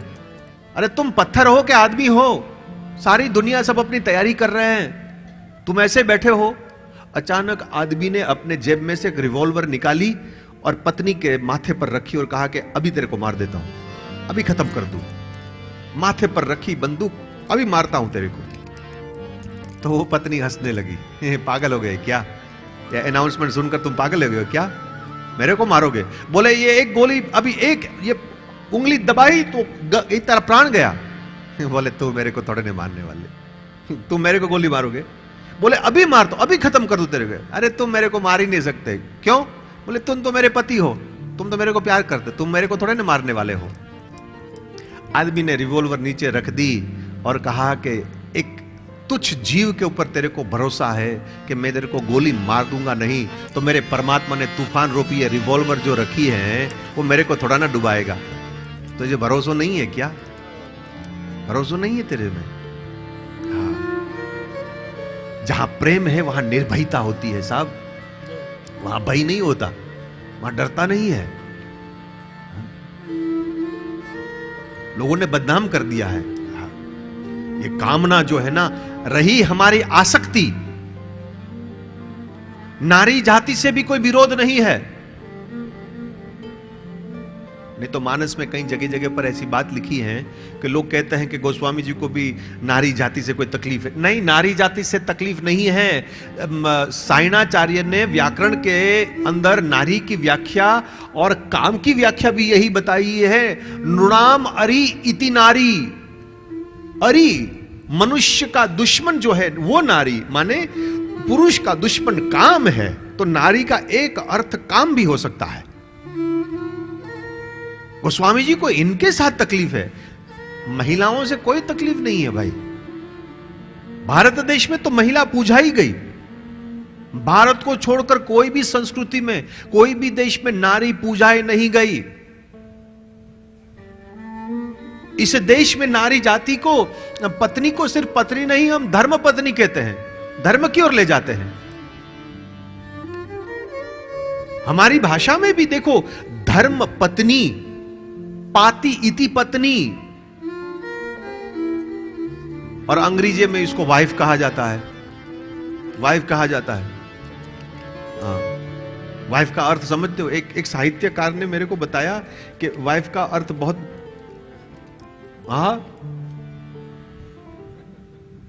Wonderful instrument for enjoyment, WIFE। क्योंकि ये लोग यही समझते हैं, यहां ऐसा नहीं है। और देख लेना, ये सारी दुनिया, हमारी जो दुनिया है ना, वो औरत जाति की ही और है। कहीं भगवान न करे और पड़ोस में कोई आदमी मर जाए और सब रोने वाले जब आवे ना, महिलाओं जो रोने के लिए आती हैं, तो रोते रोते एक ही सवाल करेगी कि आदमी तो मर गया, पीछे एक औरत उनकी घरवाली रह गई है, अकेली रह गई कि उनके लिए कुछ व्यवस्था कर गया है? ये बताओ, व्यवस्था करी कि नहीं करी है? तो ये करना पड़ता है महाराज। हाँ, पुरुष को तो बहुत श्रम करे जब जाकर उसको मोक्ष मिले, नारी को कुछ करना ही नहीं पड़ता है महाराज, कुछ नहीं करना पड़ता है। तुम्हें तो ऑटोमेटिकली वैसे ही तुम्हारा अधिकार हो जाता है। इसलिए मैंने कल कहा था, तुम्हारा धर्म बहुत सरल है, तुम्हारा काम भी बहुत सरल है, कोई कठिनाई नहीं है। इतना कर लो, सब कुछ अपने आप मिल जाएगा। नृणाम अरि इति नारी। हमारा दुश्मन काम है, जहां हमारी आसक्ति है काबू में न हो, तब वो दुश्मन बनता है। और जीतना भी पड़ेगा महाराज इसको, हैं? चाहे वो महिलाएं हैं, तुम्हारे लिए भी ये ही दुश्मन है, पुरुष के लिए भी ये हैं। तो मैं सरल उपाय बताता हूं जो आप प्रयोग कर सकते हो। एक तो काम सताता हो तो रात को 12 बजे रास पंचाध्याय का पाठ करो। काम को जीतना हो तो दूध और चावल के ऊपर हो। जैसे दूध की खीर बनती है ना, चावल और दूध खीर बनती है, दूध पाक बनता है। दूध की सामग्री जो भी बने, चावल की जो सामग्री बन सकती है, इसी के ऊपर रहना है। दूध और चावल और रास पंचाध्याय। मुद्रा यदि आपको करनी है तो सूर्य मुद्रा आपको बहुत सहायता कर। यह सूर्य मुद्रा है, इसको अनामिका कहते हैं। पहली उंगली जो है ना, इसको अनामिका कहते हैं। और इसका मध्य भाग जो है, इसी के ऊपर आपको अंगुष्ठ रखना है और 3 उंगलियां ऊपर, इसको कहते हैं सूर्य मुद्रा। 5 से लेकर 15 मिनट कभी भी कर सकते, सुबह दोपहर शाम। एक तो काम जीतने की आपको शक्ति मिलेगी, ये सूर्य आपको देगा। शारीरिक भी फायदा है इसका। एक तो रोज ये करोगे 5 से 15 मिनट, तो शरीर में जो चर्बी है वो नहीं रहेगी, नहीं होगी। देखो हाथ जो है ना, इसमें चर्बी आपको नजर नहीं आएगी। पैर को कभी देखो तो इसमें चर्बी नहीं है, ये सूर्य है। हाँ, बाकी यहां विद्वान बैठे हैं, ज्योतिष लोग भी बैठे हैं कि पंचम स्थान में जिसका गुरु होता है वो थोड़ा सा गणपति आकार गोल मटोल होता है महाराज। हाँ, इससे आप बच नहीं सकता। ये गुरु का प्रतीक है। जो गुरु वो बनते हैं ना, जो सदगुरु बनते हैं, उसका हाथ में नहीं होता चर्बी, पैर में चर्बी नहीं होगा, चेहरे पर नहीं होगा, सिर्फ कटी भाग के ऊपर ही होता है, कमर में होता है। जैसे हमारे अखंडानंद सरस्वती, तेलंगी स्वामी, दत्तात्रेय महाराज, ऋषभदेव जी, ये सब ऐसे ही थे। तो गुरु में सदगुरु जो बनता है उसका यही आकार है। ये भी उनको बताते हैं। पंचम स्थान में गुरु होता है कुंडली में। तो ये सूर्य मुद्रा है। आप नहीं हो तो आपकी चर्बी जो है वो पिघलेगी। 5 से 15 मिनट आपको करना है। शक्तिवर्धक है, शक्तिवर्धक है, शरीर में संतुलन बना रहेगा और काम जीतने की शक्ति आपको मिलेगी। वैसे तो ये आज कलयुग में और भारत में तो खास, जब शुद्ध हमको आहार नहीं मिल रहा है, खाना शुद्ध नहीं मिलता है, हवा भी शुद्ध कहां है भाई आजकल। नदी का पानी तो आप पी नहीं सकते, क्या जाने इसमें क्या है क्या नहीं है। कहना नहीं चाहिए, बाकी कई बार गंगा जी का भी जल पीने में थोड़ा मन हिचकिचाता है कि भाई ये गंगा पीवे ना पीवे। अब कानपुर में चले जाओ आप, आगे काशी तक पहुंचो, जल पीने का मन नहीं होता भाई। श्रद्धा है हमारी गंगा जी में, कितना प्रदूषित कर दिया महाराज। जगह जगह पर जहां बांध आती हैं, तुमने जल प्रवाह को जब रोका, चाहे वो हाइड्रो प्लांट हो या अब जो भी जिस कारण से इंजीनियरिंग की वजह से आप उसको रोकते हो, ठीक है, बाकी आपको पता है कि नीचे की जो दुनिया है, मिट्टी की जो दुनिया है, वो मिट्टी की भी दुनिया का तुम नाश कर रहे हो। जल में जितने प्राणी जो रहते हैं, इसका तुम नाश कर रहे हो। यह विचार मानव करता नहीं है। भारत को छोड़कर आप कहीं भी दुनिया में चले जाओ, नदी को कहीं बांधेंगे नहीं ये लोग, नहीं बांधेंगे ये लोग। ये एनवायरमेंट है, ये प्रदूषण कर रहा है किस्म का, पर्यावरण की सोच करते हैं ये लोग। पर्यावरण को हानि नहीं पहुंचनी चाहिए। भारत को तो कोई परवाह ही नहीं है, यहां तो जो चाहे सो मन चाहे सो कर लेते हैं। आप लंदन में चले आओ, सबसे बड़ी नदी थेम्स है, थेम्स के ऊपर कहीं जगह पर डैम नहीं बनाया इन लोगों ने, कहीं हाइड्रो प्लांट नहीं है। अमेरिका की, यूएसए की सबसे बड़ी नदी है मिसिसिपी, मिसिसिपी के ऊपर कहीं भी जगह पर हाइड्रो प्लांट नहीं है। रूस में सबसे बड़ी लंबी नदी है ओल्गा, ओल्गा के ऊपर कहीं भी जगह पर आपको कोई हाइड्रो प्लांट, कोई डैम नहीं बांधा है वहां। डैन्यूब है जर्मनी में, न भूल रहा हूं तो, कोई नहीं बांधा वहां। फ्रांस में सैन है जिसके ऊपर पेरिस बना हुआ है, कहीं डैम नहीं है। क्या ये लोग ये नहीं कर सकते कि बिजली के लिए ये व्यवस्था नहीं कर सकते क्या? बाकी नहीं, हमारा देश जो है पहले उसकी हम रख, यहां को देश की तो कोई प्रेम है ही नहीं महाराज। सब नारा लगाने वाले हैं, प्रतिज्ञा करने वाले हैं, नारा करने वाले हैं, काम करने वाले कोई नहीं है महाराज। किसी को कोई परवाह नहीं यहां। आपको क्या पता, हम तो कमरे में अकेले बैठकर रो लेते हैं। कौन सुन रहा है हमारी? हमारे पास लोगों की श्रद्धा है, सत्ता थोड़ी ना हमारे पास। सत्ता होती तो बहुत कुछ कर सकते हम भाई। मैं तो लिखा पढ़ा आदमी हूं, मैं कोई गरीबी में से साधु नहीं बना हूं, मैं तो अमीरी में से बना हूं, और मैं लिखा पढ़ा हूं, मूर्ख में से साधु नहीं बना मैं। बहुत कुछ है हमारे पास, और मैंने देखी भी है दुनिया जहां मैं बड़ा हुआ हूं। ये भारत का प्राणी जब जो है ना सिंगापुर जाता तो कहीं नहीं थूकेगा, कहीं कूड़ा कचरा नहीं फेंकेगा। क्यों? सीधा $100 का फाइन होता है, उठाकर फेंक देंगे आपको। नहीं थूकेगा, नहीं कूड़ा कचरा फेंकेगा। और वही जानवर को यहां सीधा मुंबई में उतरा, फिर से वही के वही बन जाता है। क्यों भाई? वहां डंडा मारा इसीलिए तूने नहीं थूका ना, यहां तो कोई डंडा मारता ही नहीं, तो तुम जो मन चाहे कर लेते हो अपने देश में। क्या करें, हम तो एक कमरे में बैठकर रो लेते हैं, हमारी तो कोई सुनता नहीं है। काम के लिए ये सूर्य मुद्रा है भाई, 5 से 15 मिनट आप कर सकते हो, और काम को जीतना है। देखो मैंने एक बताया है कि भात के ऊपर, भात माने चावल और दूध, रास पंचाध्याय, और नियम भी साथ में बता रहा हूं, क्योंकि इसको जीतना तो पड़ेगा महाराज। इसको तुम्हारा भजन सिद्ध तब तक नहीं होगा जब तक तुमने कंचन, कामिनी और कीर्ति को जब तक नहीं जीता। कीर्तन चाहे कितना भी कर लो तुम, ये तीनों चीज को जब तक नहीं जीता, कंचन, कीर्ति और कामिनी। कामिनी के काम के लिए एक तो यथाशक्ति अपना स्वधर्म को पालो। यथाशक्ति तुम्हारा जो भी धर्म माने तुम्हारी फर्ज हो, धर्म माने कोई ईसाई और ये बौद्ध, जैन, हिंदू वो वाले नहीं है। तुम्हारी जो फर्ज है, ये फर्ज को निभानी है। पुरुष हो तो तुम्हें रोटी कमानी ही पड़ेगी, महिला है तो तुम्हें घर को संभालना ही पड़ेगा, ये तुम्हारा धर्म है। दूसरा, इंद्रियों के ऊपर वश करना पड़ेगा भला, इंद्रियों के ऊपर वश करना ही पड़ेगा तुम्हें, काम को जीतना है तो। इनके लिए सर्वप्रथम आसन की सिद्धि। यदि तुम्हारा शरीर स्थिर नहीं है तो तुम्हारी आंख स्थिर नहीं रहेगी, और तुम्हारा आंख स्थिर नहीं है तो तुम्हारा मन स्थिर नहीं रहेगा। शुरुआत शरीर से होता है, तो शरीर को स्थिर रखो, अभ्यास करो। 5 मिनट, 10 मिनट, 15 मिनट, आधा घंटा, पौना घंटा, 1 घंटा एक जगह पर बैठो, फिर आंख को स्थिर करो। इधर उधर भटकनी नहीं चाहिए महाराज तुम्हारी आंख। इंद्रियों का दमन। फिर श्वास को जीतना है, प्राणायाम, पूरक, कुंभक, रेचक। रेचक को जितनी बढ़ाओगे इतने काम जीतने की ताकत तुम्हारे में आएगी। कुंभक माने सांस को रोकना, पूरक माने सांस लेना, कुंभक माने रोकना, रेचक माने निकालना, बराबर।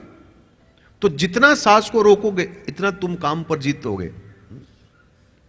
असंगो, तुम्हारा मन संसार में से हटाओ, ये चौथा। तुम्हारे मन को हटाओ। घर में बैठे बैठे दुकान का चिंतन न करो। दुकान पर बैठे हैं तो भाई पैसा आएगा तो मैं ये करूंगा वो करूंगा, ऐसा चिंतन न करो। दुकान पर जाकर कर्म करना, मेहनत करना, यही तुम्हारा धर्म है, इसके अलावा कुछ नहीं है। असंगो, असंगो, किसी की संगति ही ना करे, एकांत में रहो और तुम्हारा भजन करो। एकांत भी 24 घंटा एकांत नहीं रह पाओगे, वो मुझे पता है। बाकी कुछ समय अपने के लिए निकालो, आधा घंटा 24 घंटे में से तो निकालो, तुम्हारा अधिकार है। बाकी तो सब परिवार को दे देते हो। आधा घंटा अपना अकेला, असंगो, असंगो। आगे, काम को जीतना है तो तुम्हारे में सहनशीलता होनी चाहिए। सह लो, तुम साधु बन जाओगे। कोई गाली देवे तो प्रतिकार न करो। तुम्हारा कोई लूट ले तो यह जरूरी नहीं कि तुम भी लूटो। बदला आध्यात्मिक आत्महत्या है, कभी बदला न लो, बदल जाओ तुम, सह लो, सहनशील सा होनी चाहिए। आगे,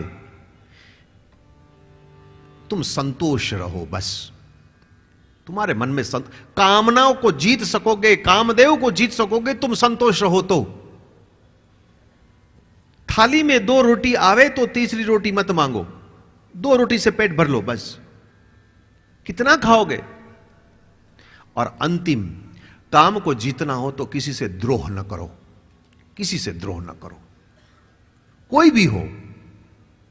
मैंने आगे भी आपको कहा था कि जिससे तुम द्रोह कर रहे हो, जिससे तुम्हारी दुश्मनी है, कट्टर दुश्मनी है, इसमें भी भगवान का दर्शन करने का अभ्यास करो, दर्शन करने का अभ्यास करो। सुपंखा पंचवटी में आई है, मायावी है, वासना मायावी है, और वासना का अनेक अनेक रूप है। पैसे में वासना, प्रतिष्ठा में वासना, पत्नी में वासना, पुत्र में वासना, सब जगह पर वासना ही वासना है। रूप बदलता है इनका। ठीक है, वो मायावी थी तो वो सुंदरी बनकर आई है, ये इनका असली स्वरूप नहीं है, बराबर ना? है तो राक्षसी, बदसूरत है, बाकी रूप बदली। तो ये झूठ है, झूठ है। एक तो झूठ ये जगत में चलता नहीं, और झूठ वही है जिसको आधार चाहिए। बिना आधार सहारा वो महाराज झूठ कहीं टिकता नहीं। राम सत्य है, एकदम सत्य स्वरूप है। शूर्पणखा ने 2 काम किया है। झूठ है वो सत्य के सामने झूठ बोलती हैं, और झूठ जो है वो झूठ जो झूठ है उसके सामने सत्य बोलती है। राम के सामने झूठ बोलती है और रावण के सन्मुख आएगी तो वो सत्य बोलती है। यह वासना का स्वरूप है, बहुरूपिया है। ये रुचिर रूप धरी, उसने सोचा कि भाई मैं जरा देखूं तो सही।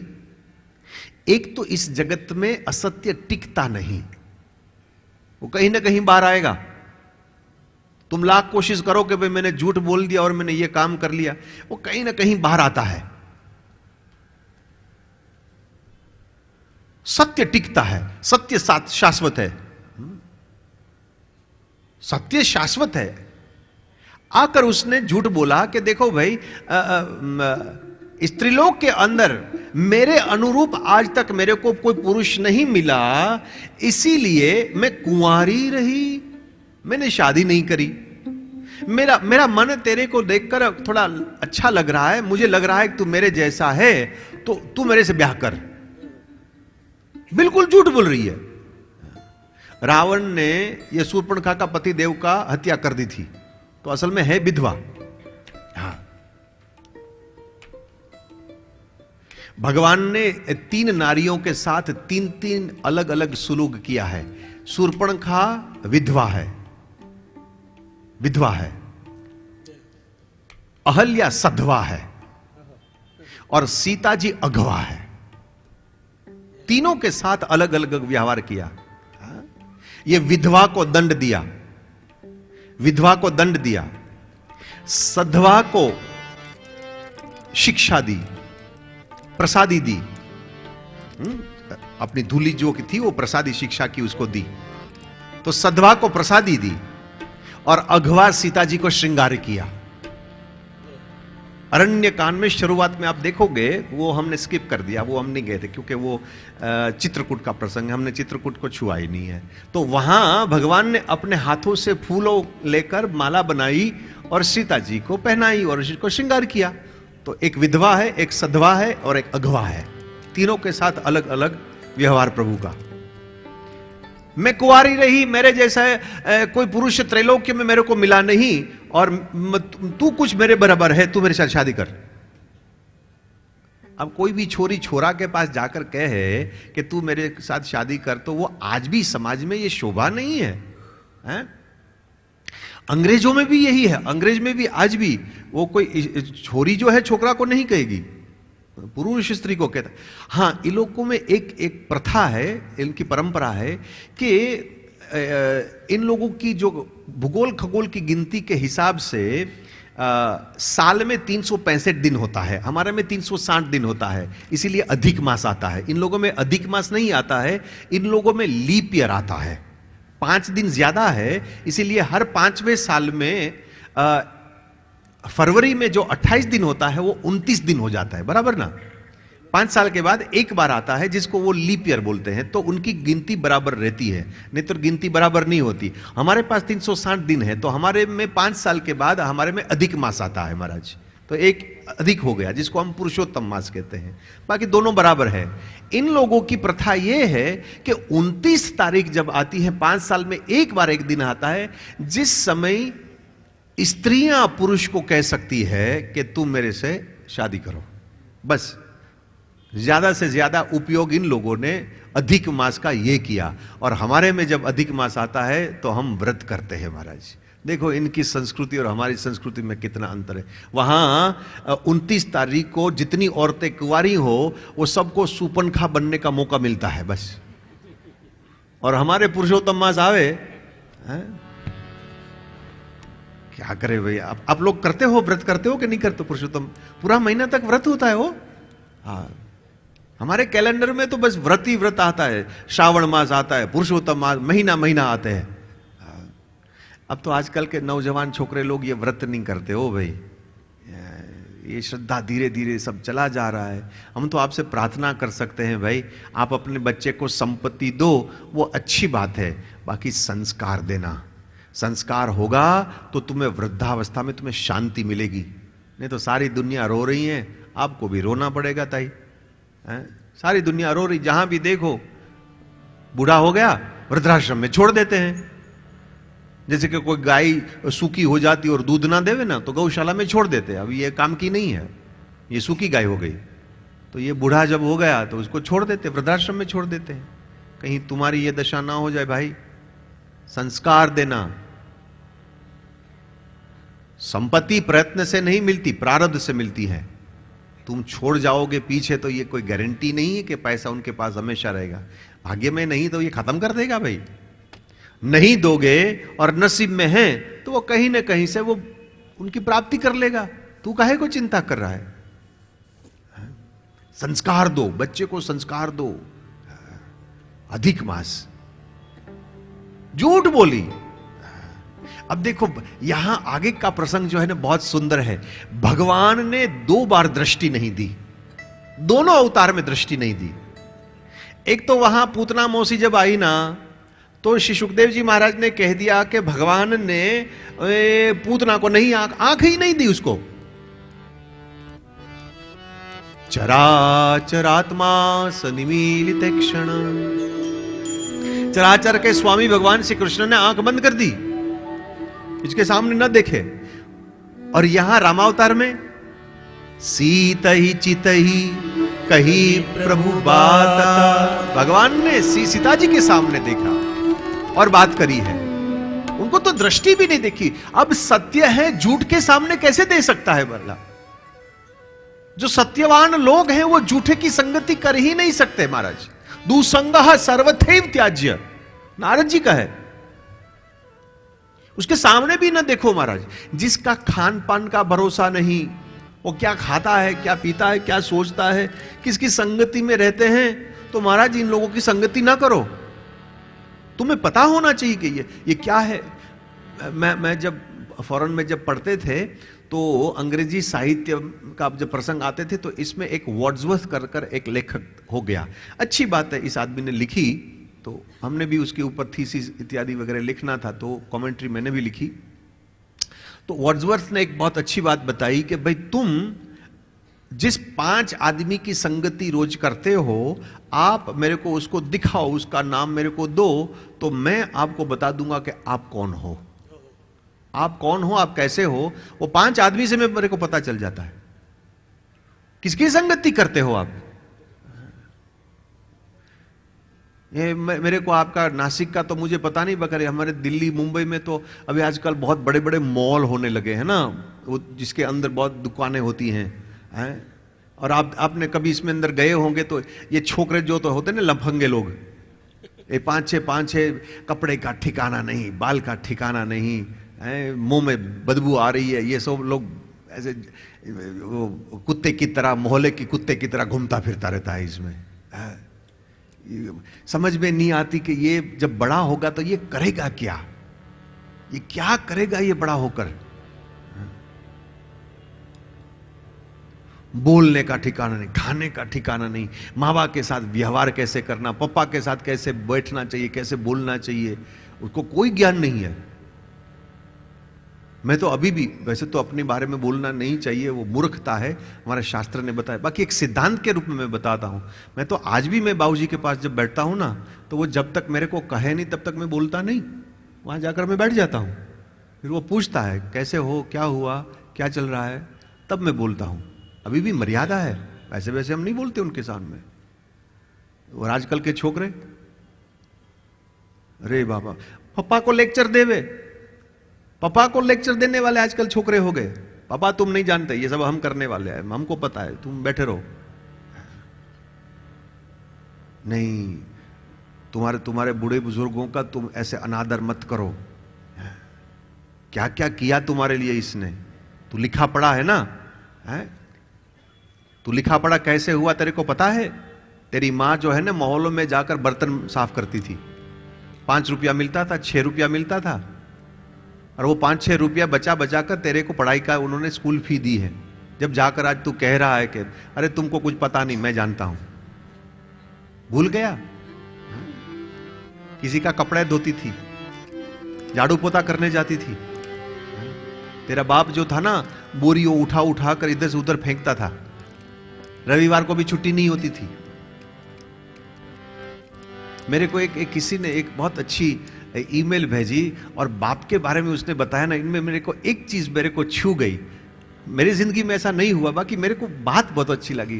बोले तुम्हारे बाप ने क्या क्या नहीं किया, तुम्हारा बाप ने कई बार तो घर में पैसा नहीं था ना, तो जिस साबुन से कपड़े धोए जाते हैं, है ना, वो नीले रंग के साबुन की गोटी नहीं आती जिससे आप कपड़े धोते हो, नाम तो मुझे पता नहीं हो, जो भी हो, मैंने कपड़े धोए नहीं भाई कई सालों से।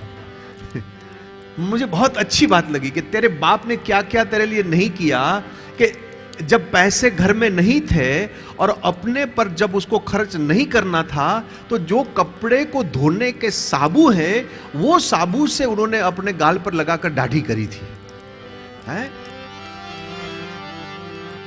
आपने पुरुष को पता होगा भाई, वो साबु, वो कपड़े धोने वाले साबु से दाढ़ी करोगे तो तुम्हारी चमड़ी उतर जाएगी महाराज। बाकी पैसे बचाने के लिए, मेरे बच्चे के लिए, पैसे के लिए, ये भी मैं करने के लिए तैयार हूं। मैं तो यहां बैठे बैठे तमाम दुनिया को यह कह रहा हूं कि भाई हर साल में यह औरतों का दिन आता है, कभी कभी पुरुष का दिन भी आना चाहिए महाराज। जब तुम्हें यह कामना सतावे, वासना सतावे ना, तो तुम्हारी आंखें जो है भक्ति की ओर रखो, राधा रानी की ओर रखो, यही तुम्हें बचा पाएगी। और भगवान ने जवाब दे दिया, ए देवी, वो सामने जो बैठा है ना, उसका नाम लखन है और वो कुंवारा है, वहां जाओ। कुंवार शब्द लिखा, क्योंकि वो अपने आप को शब्द प्रयोग कहते हैं कुंवारी, तो ये कुंवारी है तो वो कुंवर है, बराबर। तू विधवा है तो वो भी अकेला है आजकल तो। आई कुंवार मोर लघु भ्राता, तू झूठ बोल रही है तो भी थोड़ा बहुत तो हम भी बता देते तेरे को। या तो कुंवर का अर्थ होता है राजकुंवर, मनुस्मृति में तो बताया गया है कि भाई ये तो अंग्रेजों के आने के बाद एक पत्नी और ये सब हुआ है, नहीं तो पहले जमाने में तो एक से अधिक पत्नी, साफ बताया है, मनुस्मृति में भी बताया है। अध्यात्म रामायण में तो 700 से अधिक रानियां दशरथ महाराज की थी, ऐसे बताई गई। तीनों का तो सिर्फ नाम लिया गया है, 700 का नाम थोड़ा ना लिखेगा कोई, और भी तो थी। और हमारे में तो परंपरा है एक से भी अधिक पत्नी, तो वहां जाओ। झूठ के सामने झूठ, खग जाने ही खग ही की भाषा। आई और उसने कहा कि देख भाई, उनके पास तो अपनी पत्नी है, वो शादीशुदा है, तू कुंवारा है, मैं कुंवारी हूं, मेरे को उनके नहीं, तेरे साथ शादी करनी है। बड़ी बड़ी सुंदर बात है, प्रसंग तो आपने सुना ही है। हाँ, लक्ष्मण जी की भी दृष्टि देखो राम के ऊपर है। बैरागी महात्मा जो है, संयम नियम से जागृत होना है, नहीं तो तीर लग जाएगा। युद्ध करने के लिए जब गए, राम से उनकी दृष्टि हट गई और कामदेव के साथ जब युद्ध किया लंका कांड में, तो गोस्वामी जी ने कहा, वीर गांति ची छांडी तेज पुंज लक्ष्मण उर लागी। राम से दृष्टि हट गई तो तीर लगा हृदय में और वो बेहोश हो गए, मूर्छित आ गया। यहां नहीं हुआ, क्योंकि यहां सीताराम जी के सामने वो देख रहा है। ए देवी, एक बात सुनो, सेवक को सुख नहीं मिलता, भिखारी को मान नहीं मिलता, व्यसनी कभी धनवान नहीं होता, व्यभिचारी को गति नहीं मिलती, लोभी को यश कहां मिलेगा देवी, और जो अभिमानी लोग होते हैं उसको कीर्ति कहां मिलेगी। बड़ा सुंदर उसने नीति सूत्र बताया है। सेवक को सुख नहीं मिलता, बस सुननी पड़ती हो, डांट भी कहे तो भी सुनना पड़ता है, पेट का खातिर। स्वामी को सोने के बाद सोना, स्वामी उठे उससे पहले उठना, गर्म पानी तैयार रखना, कपड़े तैयार रखना, तैयार हो गए तो नाश्ता तैयार होना चाहिए, नाश्ते में भी तो बराबर न हो। थेपले के साथ सिर्फ चटनी नहीं होती, थेपले के साथ दही भी होता है, और थेपले के साथ सिर्फ चटनी दे गया तो माथा फट जाता है कि दही क्यों नहीं आया, तो नहीं सुननी पड़ती है महाराज उसको। भिखारी को मान मिलता है क्या? भिखारी को सम्मान कौन देगा देवी? व्यसनी कभी धनवान नहीं हो सकता। जेब में पैसा आया, व्यसन में खत्म कर दिया उसने। लोभ से यश का नाश होता है, क्या सूत्र कह दिया, लोभ से यश का नाश होता है। लोभ न करे मेरे भाई। आरंभद फल दानम एकम कलियुगे। कलियुग में आदमी, ये इंसान दान नहीं देता हो, ये समझता है कि मैं दे दूंगा ना तो कम हो जाएगा। मैं बार बार कह रहा हूं, ये भाग्य से तुम्हारे पास आया है, और आया है तो कम नहीं होगा। आप लाख कोशिश करो देने के लिए, वो वापस आएगा, क्योंकि आना ही पड़ता है, आपके नसीब में लिखा है। सुख आवे तो दो तुम। हमारे में तो ऐसी मान्यता है कि हर एक इंसान के जीवन में 10 साल आती है, 10 साल, और वो 10 साल में वो मिट्टी को भी छुए ना तो वो सोना हो जाता है महाराज। 10 साल तक ये मौका सबको मिलता है। तो उस समय में जितना हो दान दो, दान दो, दान दो, क्योंकि दिया हुआ तुम्हें काम आएगा। जब दुष्काल आया ना तब उसी समय में वो तुम्हें काम आएगा। संग्रह मत करो। संग्रह के, लक्ष्मी संग्रह के लिए नहीं है, लक्ष्मी सत्कार्य के लिए है। ये फिक्स डिपॉजिट के लिए लक्ष्मी जी नहीं है। लक्ष्मी ही तो ये तरंग भंग चपला। चपल का अर्थ वो चंचल नहीं है, वो घूमती रहती चाहिए। जब मैं इकोनॉमिक्स भी पढ़ता था, अर्थशास्त्र जब मैं पढ़ता था, तो इसमें यह बात आती थी कि कोई भी आर्थिक और वणिक जो स्वास्थ्यता रखनी हो समाज में, तो पैसे को घूमना चाहिए। पैसा एक जगह पर स्थिर हो गया तो महंगाई बढ़ेगी। आज यही हो रहा है ना, है? दूध का भाव देख लो, दूध का तो क्या, प्याज का भाव, प्याज में तो गवर्नमेंट गिर जाती है आजकल। कितनी ताकत है प्याज में, हमने कभी सोचा नहीं था गवर्नमेंट गिर जाए प्याज में। ये महंगाई की वजह, क्योंकि पैसे एक जगह पर या किसी के पलंग के नीचे है या किसी की छत में रखा है। क्यों, खर्च तो कर नहीं सकता ना, वो खर्ची तो नहीं सकता है, तो क्यों रखता है, क्यों रखता है? ये